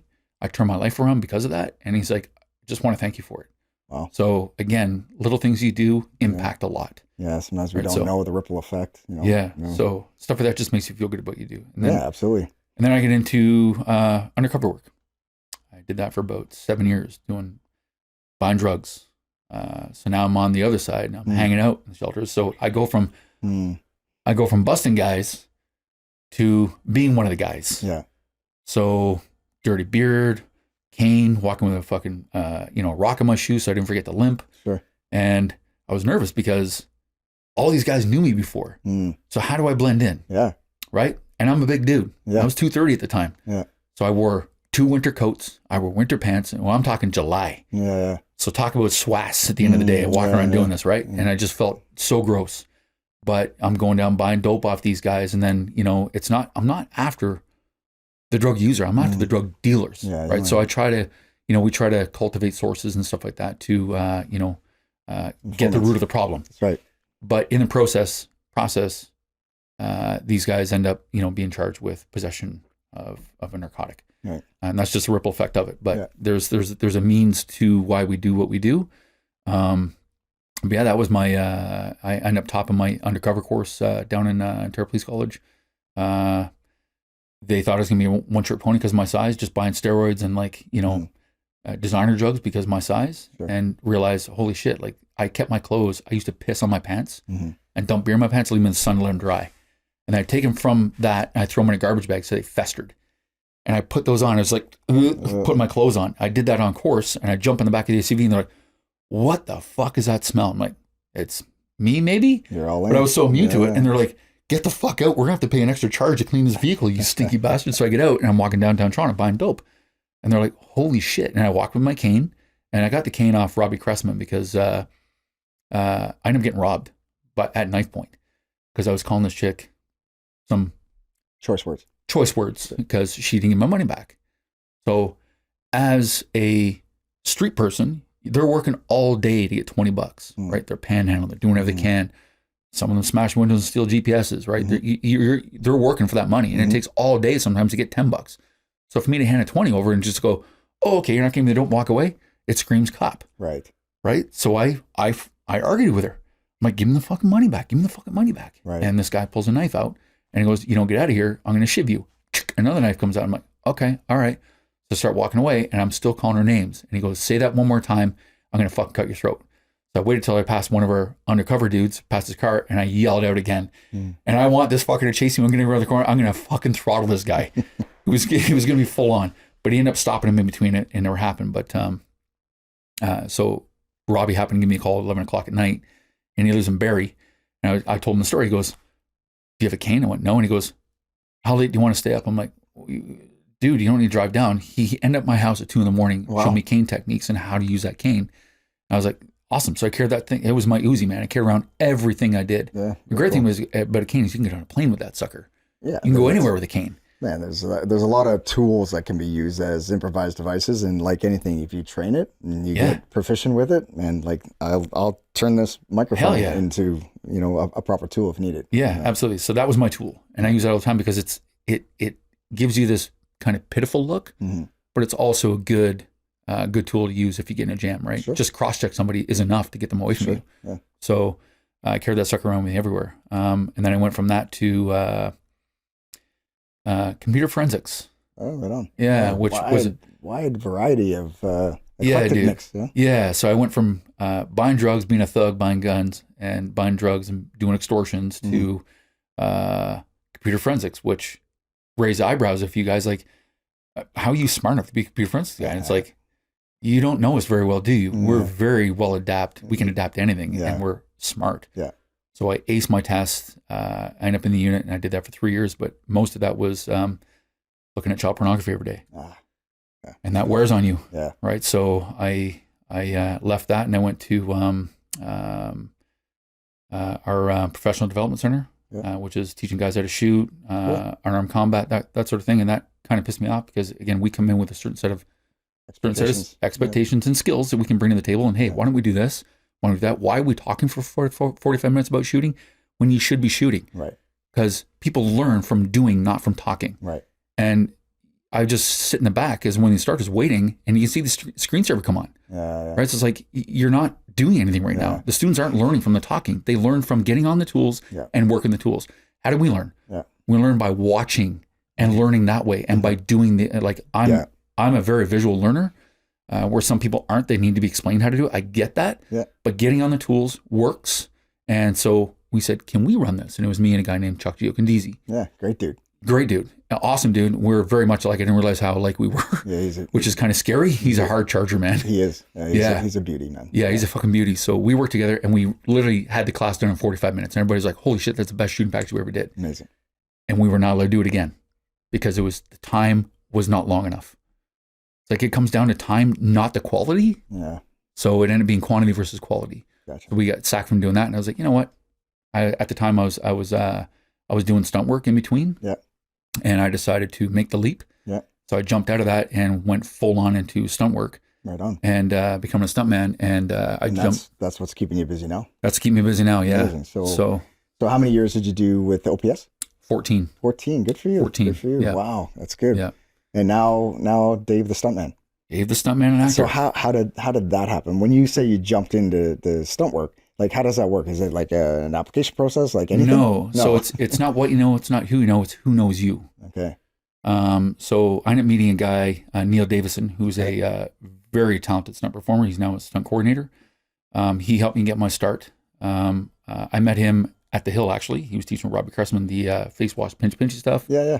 And at the time I was in the gym where I always am working out, and someone comes in the gym covered in bruises and they're like, dude, you got to come up and see this guy. Yeah. I was like, okay. Well, I avoided the fight room for certain reasons. There was certain instructors in there that would just like to hurt you. And I got hurt a few times. I'm like, man, I'm not learning from this, dude. So I ended up training at Auto Academy of Martial Arts for a while. Yep. About 9 years of training there. Just, you're not getting hurt, you're learning. Yeah. So how do we learn? Learn through fun, right? As adults, I still like to have fun when I learn. We all right? do. So yeah, we all do, right? The banter back and forth, right? So I train there as opposed to the Hill. Okay. So I go and meet this guy, and he ends up giving me like a Bruce Lee like 2-inch hit. Okay. Knocks me 4 feet back into the cage. I'm like, I didn't expect it. He just dropped in and hit me right in the ribs and knocked me. And like I was embarrassed, right? But I was like, how the fuck did you do that? Yeah. So now I'm intrigued, right? So and I see now I'm watching more of the class, and I see Neil Davison doing these and falling to the ground. I was like, what are you, fucking stuntman or something? He goes, yeah. I'm like, bullshit. At the time I was full track racing a Porsche 911 twin turbo, because I did SCCA racing, and I did drifting. And I was doing rally. I did rally for 2 years, so I'm a big car guy. Okay. And he's also a big car guy. So we kind of hit it off with our chats. And he wanted to create a movie and said, I want to bring you out in this movie that I'm writing. It never came to fruition yet. Hopefully it does. Right. But he pulled me in to help tactical advise. I ended up getting on a show in 2013 here in Ottawa called Gut Shot, Okay. where I was shot 7 times. I showed up as a tack guy, and I was going to end up shooting the Russian dudes as one of the tack dudes behind the actor. Now the actor not wearing body armor, not wearing helmet. He has three lines say, and every time he messed up his lines, he was full Pele. We're like, oh my God, because he can't remember his lines. I'm like, coach, put me in. I got his lines down. Put me in. I got it. Yeah. And I was cracking all these jokes, and there's all these other actors there. Of course, I don't know. I've never been on set before, so I didn't know that hierarchy. Okay. And so I get a tap on the shoulder. Who's this? He's an AD, which is first AD, which is the assistant director, which is an RSM. Okay. Right. The director is the CO. Okay. Right. So it kind of rolls downhill from there. Gotcha. Okay. And being at the bottom, well, I'm the shit down at the bottom of the hill. Right. So you're the private no hook. I'm the private no hook. Right. And I wasn't being paid. Sure. Right. So I just showed up to have some fun. I've never been on set before. Sure. I'll play a fucking tack guy. So he goes, you must be Dave Dewar. I'm like, somebody put a kick me sign on my back. And he goes, oh, you're a funny guy. Stay right here. I'll be right back. Comes back and I went, well, guys, nice knowing you. I'm fired. I'm not being paid, but I'm fired. Comes back and he goes, okay, I need to go to wardrobe. I'm going to make you one of my angry Russians. I'm like, what? So I go downstairs. They're trying to fit me for a leather jacket. He had to run up by another one because he couldn't find one to fit me because I was so big. And I ended up shooting at the tack guys, 2 Uzis, and I got shot 7 times, fall to my back. Well, that's a stunt. I was all squibbed up. That's a stunt. And I didn't know it at the time. I didn't know anything. So when I meet Neil, I'd already done that. So I mean, Neil will go, oh, well, I was on set and I was shot 7 times. He goes, oh, so you have your credit. And I'm like, my fucking what now? He goes, your credit. And I was like, what is that? And he goes, you should have got a credit for that as a stunt performer and should have got paid. I said, I didn't get paid and I didn't get credit. I get nothing. Oh, shit. So he fought with Actor for 6 months to give me that credit. And at the end, it ended up being 2 years over the mark. And Actor said, no, we're not getting you the credit. So he's like, well, whenever you want in, let me know. So I would tactical advise for run shows, help coordinate gunfights, that sort of thing. And then he would randomly say, hey, send me a photo. So I'd send him photos, trying to get me in on shows. And then Gotham Knights started. It's a video game called Gotham Knights. Okay. There's a character called Red Hood.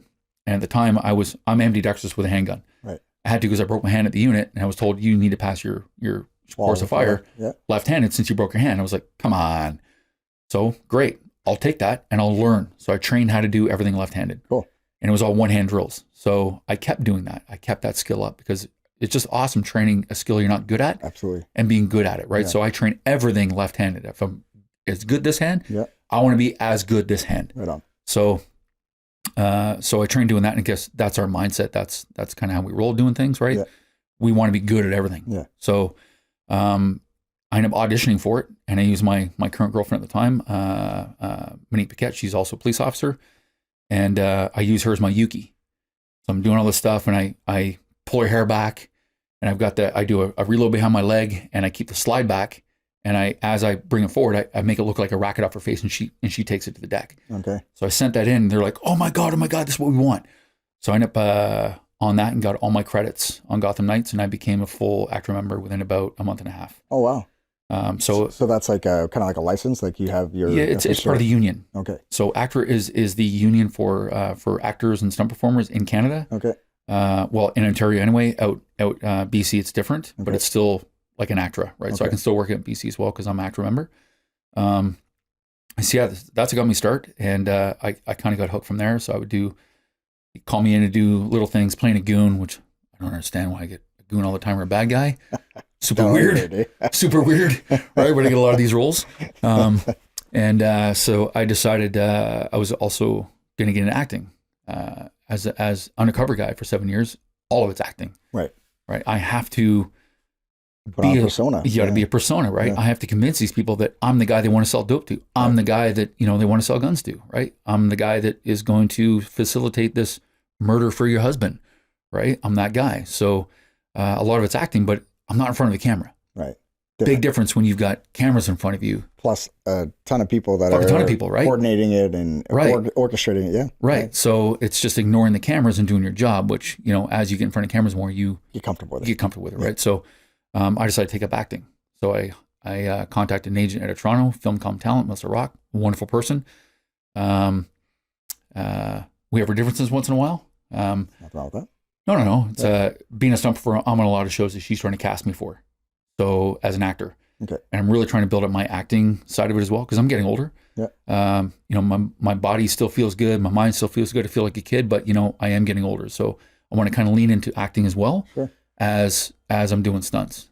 So I take up acting. First thing she says, will you be willing to drop your union status? I'm like, hell no. So she's like, okay, well, now you're going to be in with a tank full of sharks. You understand that. People have cut their teeth doing non-union acting. I said, I don't care. That's a challenge for me. So I took acting courses out of Toronto. Took acting course through a guy named Dave McGinnis. Awesome. He's been an actor for 25 years. Good guy. But there's a ton of stunt guys that act that are really, really good. So I've learned a lot from those guys as well. Cool. So what are you working on right now? Like you told me that you did some stuff, or currently I think with the Terminalist. Yeah, that's a TV series, right? It's a TV series with Chris Pratt. Yeah. Right. Very cool. So worked on that for a while. Doing some other little shows for Netflix. I just finished that on. Geez, I'm losing track of my days here. Monday. Yeah. Down in Hamilton. So when you first start, no one knows who you are. Right. Again, it's that not what you know. It's who knows you. Right. So once people get to know who you are, know how you act on set, because there's a way to act on set. You don't run, right? You're not, when camera's going, you shut your mouth, right? And so once people get to know you and get to work with you, which we have, we're that kind of personality that, I don't know, people like being around because we're funny, we're sarcastic, we don't take anything serious, right? Unless it's go time, then it's serious time. Yeah. But other than that, we're sarcastic, we're funny. Anyways, yeah, building good relationships. And that's where it's going right now. So cool. When you first start, you have to advocate for yourself as a stunt performer. Sure. You're always sending a resume out to coordinators that don't know you. Right. Sometimes you get hired doing SSE, which is special skills extra. Okay. And I show up for those because I don't know them. They don't know me. So it's kind of that get to know you type thing. Right.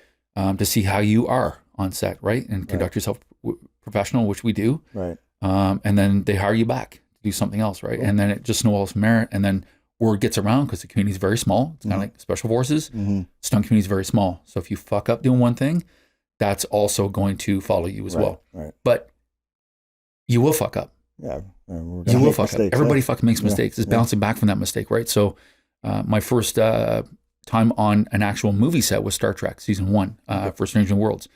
And I hired to be an alien repelling. And I hired because we offhand repel. Not a lot of people offhand repel because why would you when you're dominant hand, right? Right. We offhand repel because this holds a gun. Right. Right. I got tools in this hand to do a job. Right. So for me, it's second nature. Second nature for me, right? Yeah. So I get hired to do that. And I get to choose my own rope, which is great. When you hard break, you don't want a static rope. Right. You want that dynamic rope to glide in like you're parachuting, right? Yeah. You want that nice flare when you land, it gives you flexibility. So I had that, and it was just smooth. And I had a safety guy up top who was a firefighter, and I was running out of my rope. So I had to, as soon as I hit the ground, I had to gun up, and I'm running into set. Right. And that rope had to come up over my shoulder through the carabiner and past my neck. Right. So I was like, fuck, it's like rub my neck. So I was like, you know what? Why don't you try, when I hit the ground, pull a rope so it comes out. So it's less rope for me to have to deal with coming past my neck. It's like, all right, I'll give it a shot. So my second rappel, he pulls it. Yeah. I go back up, I spin, and I flatten my back. Oh. And the first AD is standing there. He's this old dude, glasses, looks at me and he goes, you okay? And I went, yep. And he goes, all right, we're gonna roll. I'm like, fuck. I just landed on my back. Yeah. So now I'm going up the stairs and there's another stunt performer there and I'm like, fuck. I'm pissed off at myself, right? But how many times have we fucked up and we bounce back from it? Because we fuck up all the time at the hill. You have a nanosecond to dwell on it and then just get on with the job. Yeah. Professionalism kicks in and you're rocking it, right? Yeah. So that's our mindset. But he didn't know that. He thought, because he's seen other guys come in and fuck up and they can't recover from it. Right. Our job is to fuck up and recover right away. Yes, that's right. Yeah. Right. So I fucked up, but I recovered right away and I nailed everyone after that. Right and then afterwards, he actually introduced himself to me and said, man, I thought you were done after that. He goes, most guys fuck up and they don't bounce back. Yeah, and I heard you cursing yourself going up the stairs. I'm like, fuck. I was so mad. Yeah. And I was actually just watching a reel that Keanu Reeves has out when he was doing his movies there with John Wick. Yeah. And he does the same thing. So he'd fuck up and he's like, fuck. I was like, hey, I do that too. So, hey, I guess I'm normal. Yeah. Similarities. Yeah, similarities. But I'm not comparing myself to Keanu Reeves at all. He's amazing what he does. But it's just that similarity right there where, you're hard on yourself and you have to be hard on yourself. That's my point. Be hard on yourself, but bounce back from it. Learn from that mistake and move forward. Right. So, so I did that and I ended up on season 1, 2, and 3. I got burned on season 2, came back as an alien on season 3, which is coming out soon. I play a Klingon zombie, all done up in like prosthetics and stuff.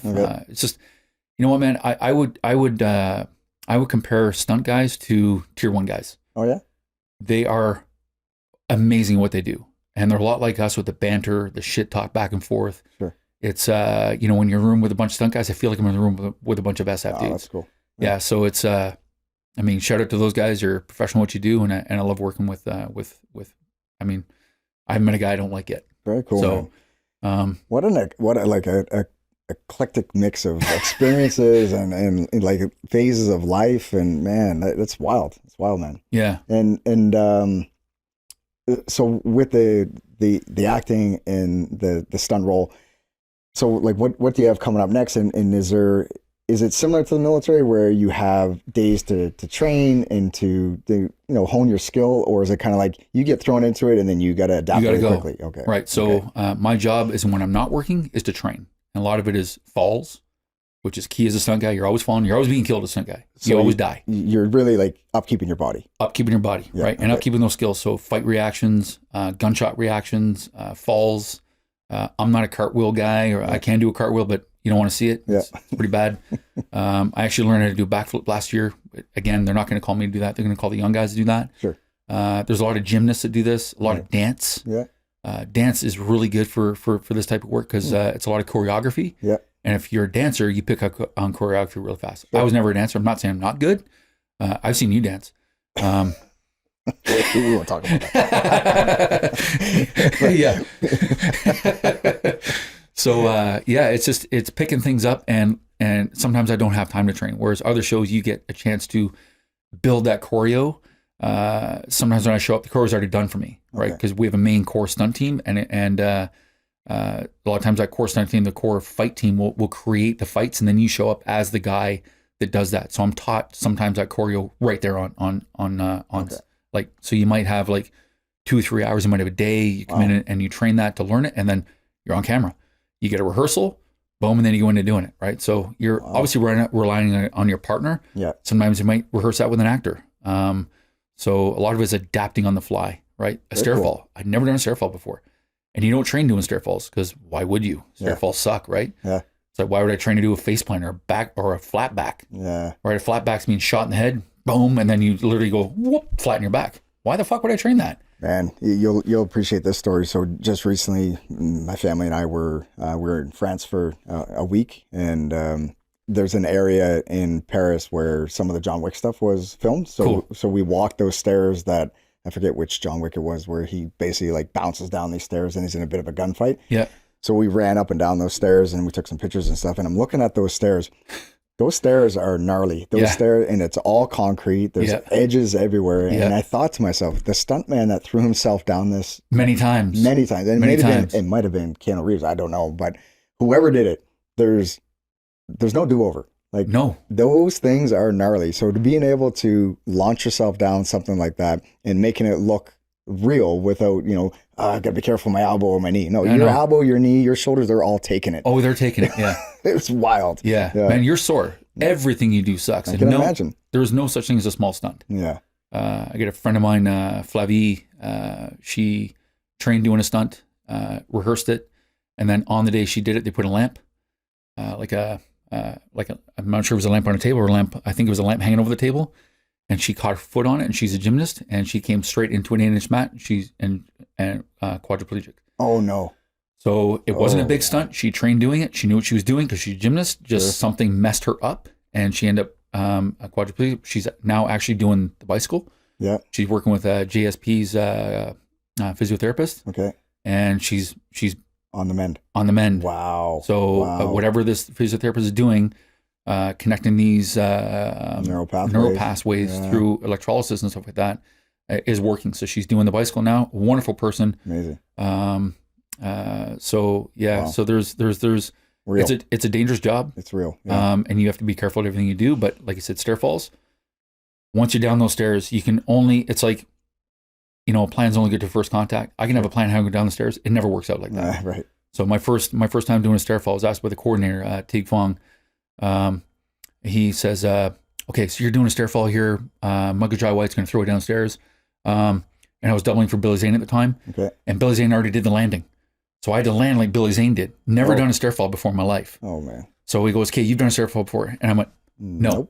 Nope. And I fell downstairs probably after a few pints too many. Oh, yeah. I fell downstairs because the stairs are slippery. I actually have video on my home camera of me actually going downstairs in my ass, and it wasn't pretty. Yeah. But the whole idea of a stair falls is it has to look messy. Yeah. Because it's never controlled, right? So you're not like, oh, I'm picking the stairs and picking my fall. Right. Once you're down the stairs, all that's out the window. Gravity takes over. Gravity takes over. So I'm trying to plan my landing, and there's a guy who, he talked to me afterwards, or before he did, and he goes, Dave, you remember when you were a kid and you're running after your buddies and you trip and fall and you roll and you get back up? Hey, guys, wait up for me. He goes, just do that. Just relax and do that. And I'm like, okay, all right. So that's what I did. And I ended up doing my first take. I landed center frame, and I knew I fucked up because I had to land right of frame left from me. Okay. So I'm going on the stairs, so I had to land this side, and I landed Billy Zane did. So my second take, I stuck it, landed it, and that was my first stair fall. Wow. Yeah, Home Alones are probably the worst thing you can do. Home Alones? Home Alone. What? You ever watch Home Alone? Oh, yeah. When they slip and they go whoop and they land flat on their back? Yeah. You got to see your feet and take it to your back. Now, I don't care how much you train neck work. Yeah. That neck, your head weighs 10 to 12 pounds. Sure. And that sucker is going to the ground regardless of whether you want to or not. So you hit the ground, the idea is keep your chin to your chest, knowing that you're going to fucking connect your head, right? Yeah. So my neck was probably sore for about 4 days after doing a Home Alone. But I did my Home Alone off the stairs. Never done a Home Alone before. Never trained doing Home Alones. But I landed it. I stuck it. I mean, I know the theory, right? But I've never actually done it.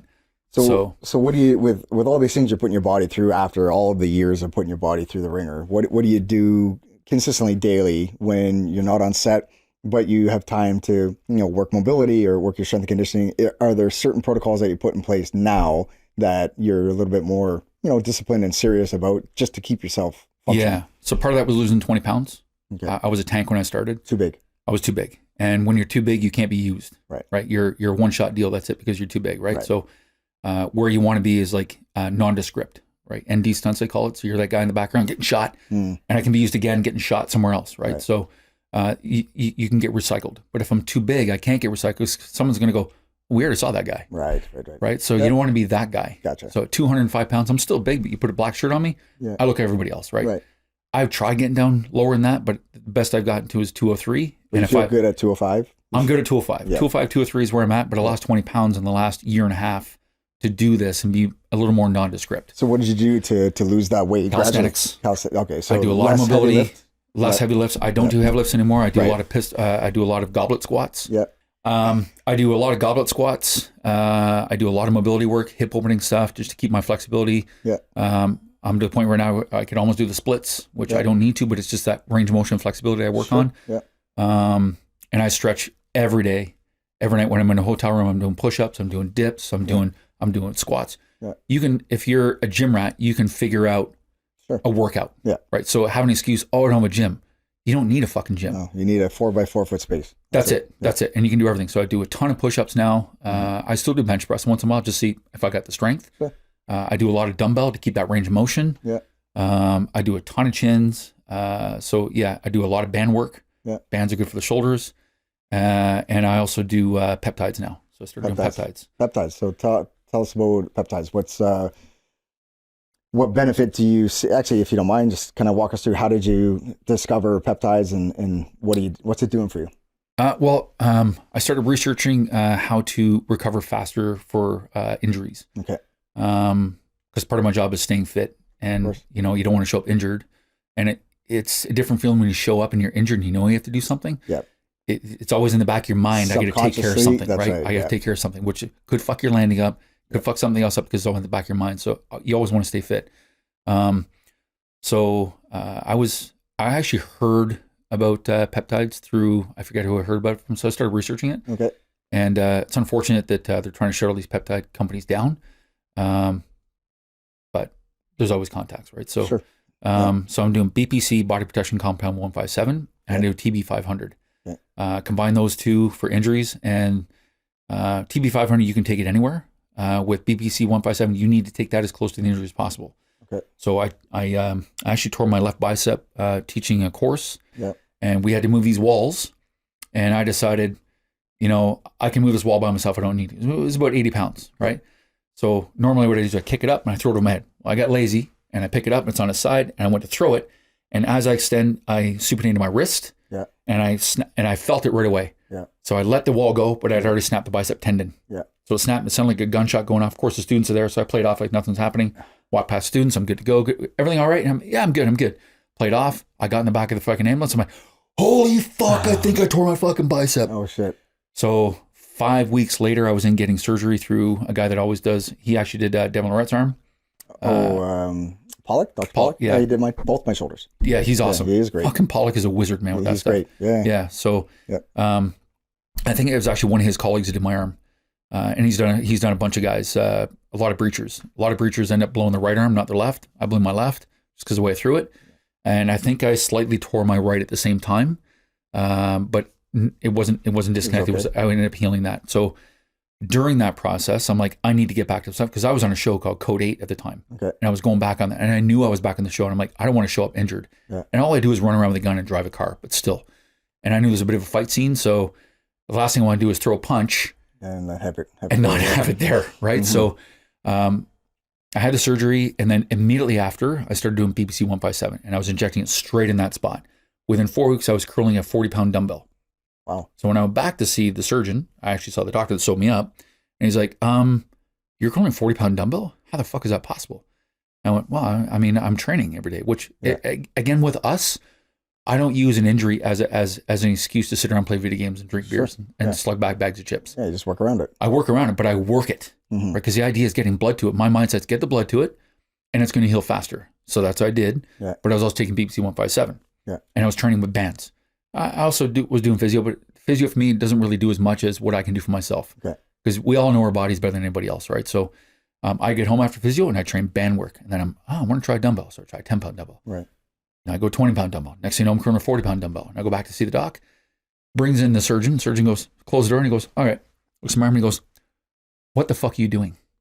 Because I know you guys heal faster than everybody else. And he goes, it's because you all don't listen to us, and you all train when you're not supposed to. So I know. Yeah. He goes, but this is not normal. Curling a 40-pound dumbbell 4 weeks after surgery is impossible. Did you tell him about the 157? I did. I told him I'm doing BPC 157. And what was your frequency and dose at that point for the 4 weeks after surgery? So I did a loading phase of 3 IU, which is, I don't even know the micrograms I was taking at the time, because I wasn't really researching. I was just shooting it in. Yeah. I wanted it to work. So insulin needle. It's an insulin needle. You draw it from the... you draw it from the vial. From the vial. You mix it with biostatic water. Right. I'm probably pronouncing that incorrectly, but it's a certain type of mixing water. Yep. You don't want to use saline. You want to use biostatic water. So I was doing that, and then I basically looked up the dosage online. So it's basically 500 micrograms a day. Okay. So I do 250 in the morning. I do 250 at night. And I've now introduced TB500, which I was skeptical about because I've got precursors to skin cancer. Oh. And I get those burned off. So I didn't want that to eradicate the skin cancer at all. Okay. But now I'm like, fuck it. I'm just going to do it. And I'm also taking CJC 1295. So those 3 all at the same time? Yes. And I actually heard about CJC 1295 through Devin Lorette. Okay. Because he deals with injuries all the time, right? Yeah. Arm wrestling is Yeah. super fucking bad for shoulders and arms. Yeah. So he actually introduced me to that, and he's like, you should be taking this daily. So CJC 1295, what that does is it bumps your own body's growth hormone up to its normal level. What it should be. Where it should be. Right. As we get older, that drops. And if you're not doing stuff to actually increase growth hormone, like sprinting, explosive exercise actually increases growth hormone. Yeah. If you're not doing that all the time, you're not going to have the growth hormone levels, which actually helps for healing. Right. It also helps with sleep. So my sleep suck. Yeah. Like I sleep maybe 4 hours a night. Just my brain's always going, Yeah. right? I just can't sleep, or if something wakes me up, or my ears are ringing. So it takes me a long time to get rid of that fucking tinnitus. Yeah. Where it just, it drives me crazy. So it takes me a long time to get to sleep. So I started taking CGC 1295 about a week ago. Yeah. Because I said, fuck it. Yeah. I'm going to take it. I'm going to take the risk of, maybe increasing the skin cancer a little bit, but it's for me, it's the healing benefits that I want. And right now, so you started taking it for a week. Have you noticed any my changes sleep's yet? right away. Within the second day, right away. Wow. I was hitting REM right away and falling asleep. And I get up in the morning, I feel groggy, which never happens to me. I'm usually up and I'm ready to go to work out. Right. Yeah. So I had a hard time pulling myself out of bed this morning. So given the potential side effects, do you have a time limit on how long you're going to continue to inject for this one, the CJC? I know. So I'm probably going to see if I can run this for about a year. Okay.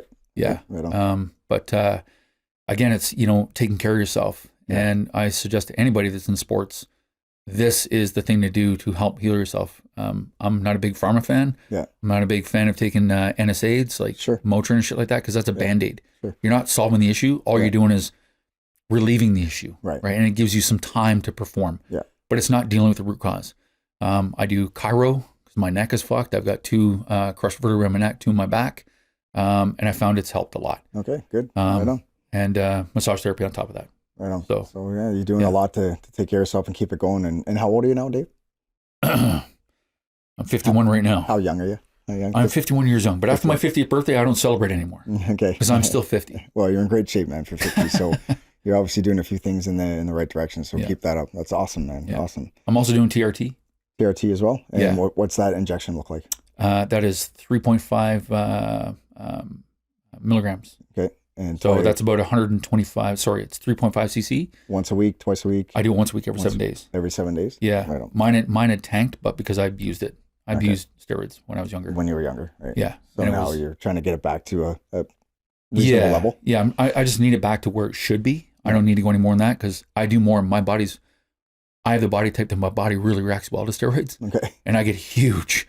So I don't want to get huge. Right. But it's not designed for that, right? It's designed to level out your natural testosterone That's levels. right. That's right. It's not designed. TRT is not designed to it's not enhance like some of the stuff that you maybe dabble with when you were younger. Oh, yeah. Like Deca Tren. or whatever. Yeah, Tren. Right. Like, that's right. Yeah, different. Right. Yeah, it's different. Yeah. Okay. Yeah. Taking and doing like, And there's blood panels that are in support to what your body needs and the requirements and the 100%. dosage, right? So it's 100%. not like you're just guessing. Like No, you're consulting with a doctor. I do Doctors blood give tests you every 3 right. weeks. Right. Yeah. Sorry, it's every 3 months I do blood test. Yeah. There's a lot of skepticism around steroids and how, you can sit around and not work out and gain weight. That's bullshit. You need to put the work in. Yeah, of course. Yeah. Right? You can't just gain muscle mass taking juice and sit at home and eat chips and drink beer. It doesn't work like that. You still have to put the work in. Yeah. And so anybody says, someone doing steroids, you hate on them for doing it. They're still putting the fucking work in, dude. Yeah. They're cheating. Yeah. They're cheating essentially. But how do you get past a plateau? Right. There's only so far you can go naturally before you need to enhance. Yeah. Right. So that's what I did when I was younger. I hit 250 pounds. I was bench pressing a truck. I was squatting a ton. Mm-hmm. Right. I was doing 44 chins with 2 plates between my fucking legs.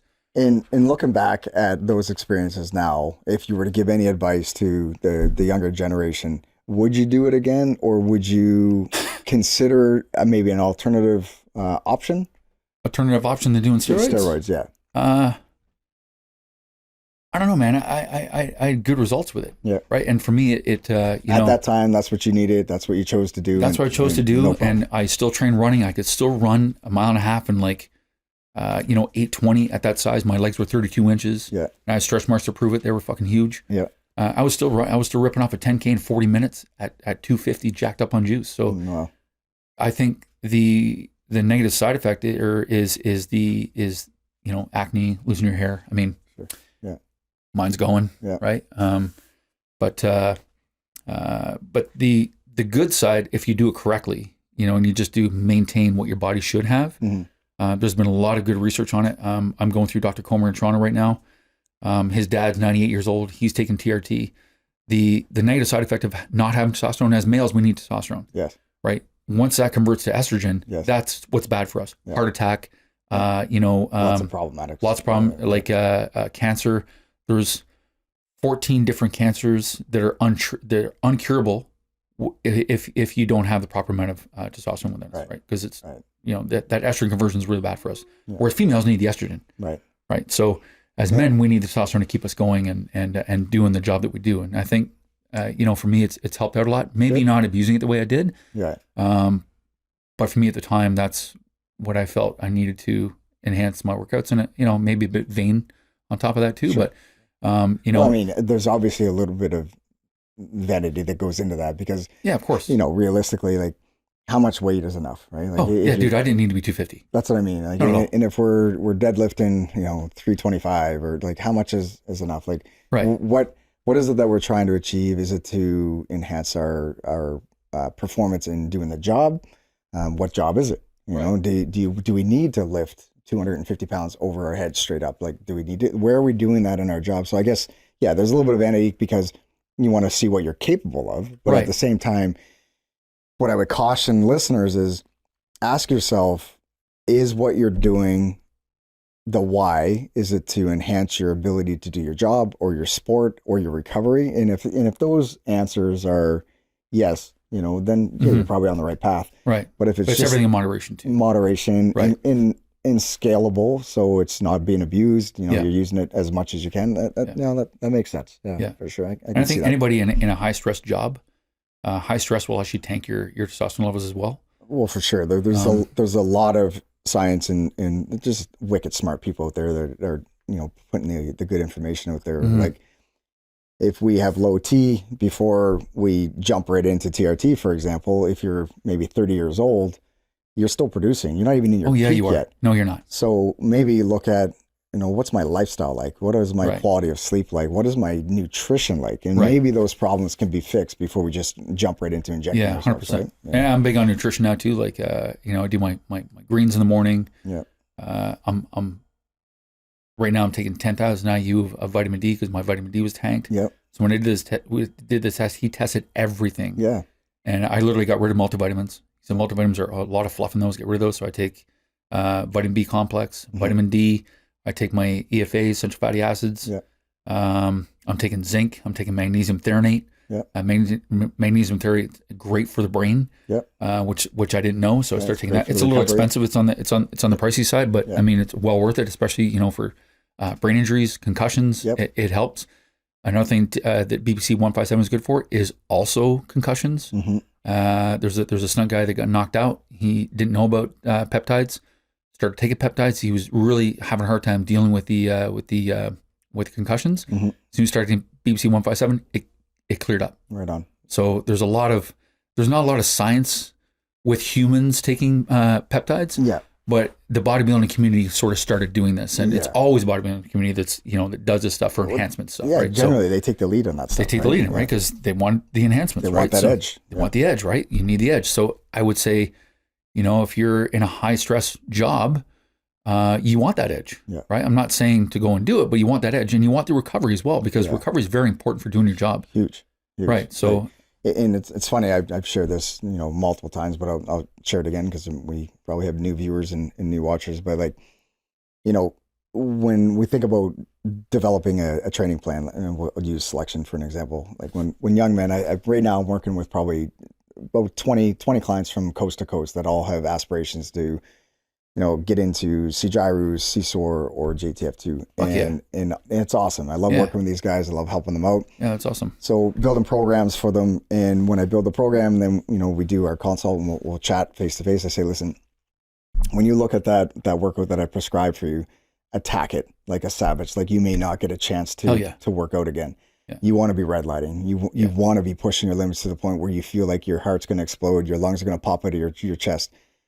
What's important about that is as you hit that red line, the knock-on effect is we need to treat our recovery piece with the same intensity.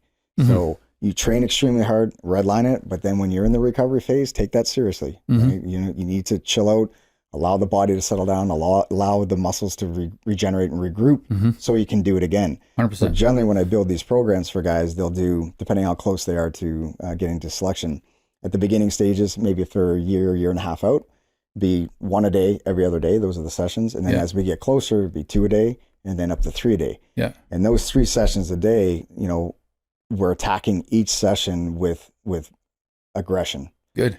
And then the days off are designed on purpose to be a recovery day. Yeah. So my point to that long-winded, that's right. So it's just like a piece of elastic, right? Stretch it, and then allow it to chill out so it can regenerate. Yeah. So the recovery piece is sometimes one that gets maybe not as much attention as it deserves, but it's huge. If you want to sustain that for a long term and you want to be, a really fit grandparent, the recovery piece is something that needs to be exercised with discipline. 100%, man. Yeah. If you're in your 50s and you're cranking out 120 push-ups, like that's where you want to be. Yeah.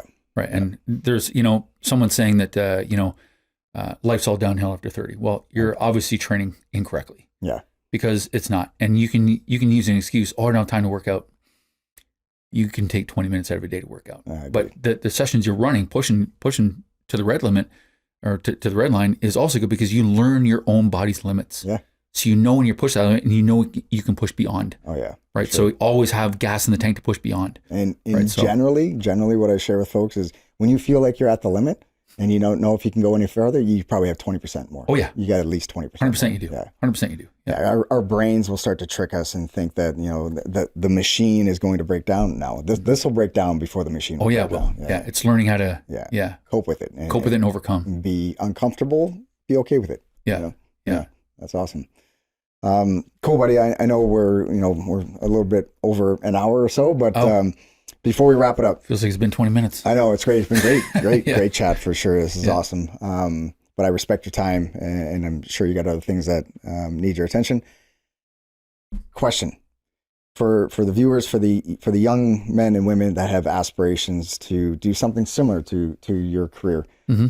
Looking back at your, man, you've got so much. I don't even know if this is fair to answer or to ask you this question, but if there's a piece of advice that you could give a viewer looking back at the way that things unfolded for you, is there anything that you would do differently? Is there anything that stands out where you could share that with somebody that 22, 23 years old that is hungry, motivated to get after it, and just give them some advice on what maybe another avenue to kind of move forward?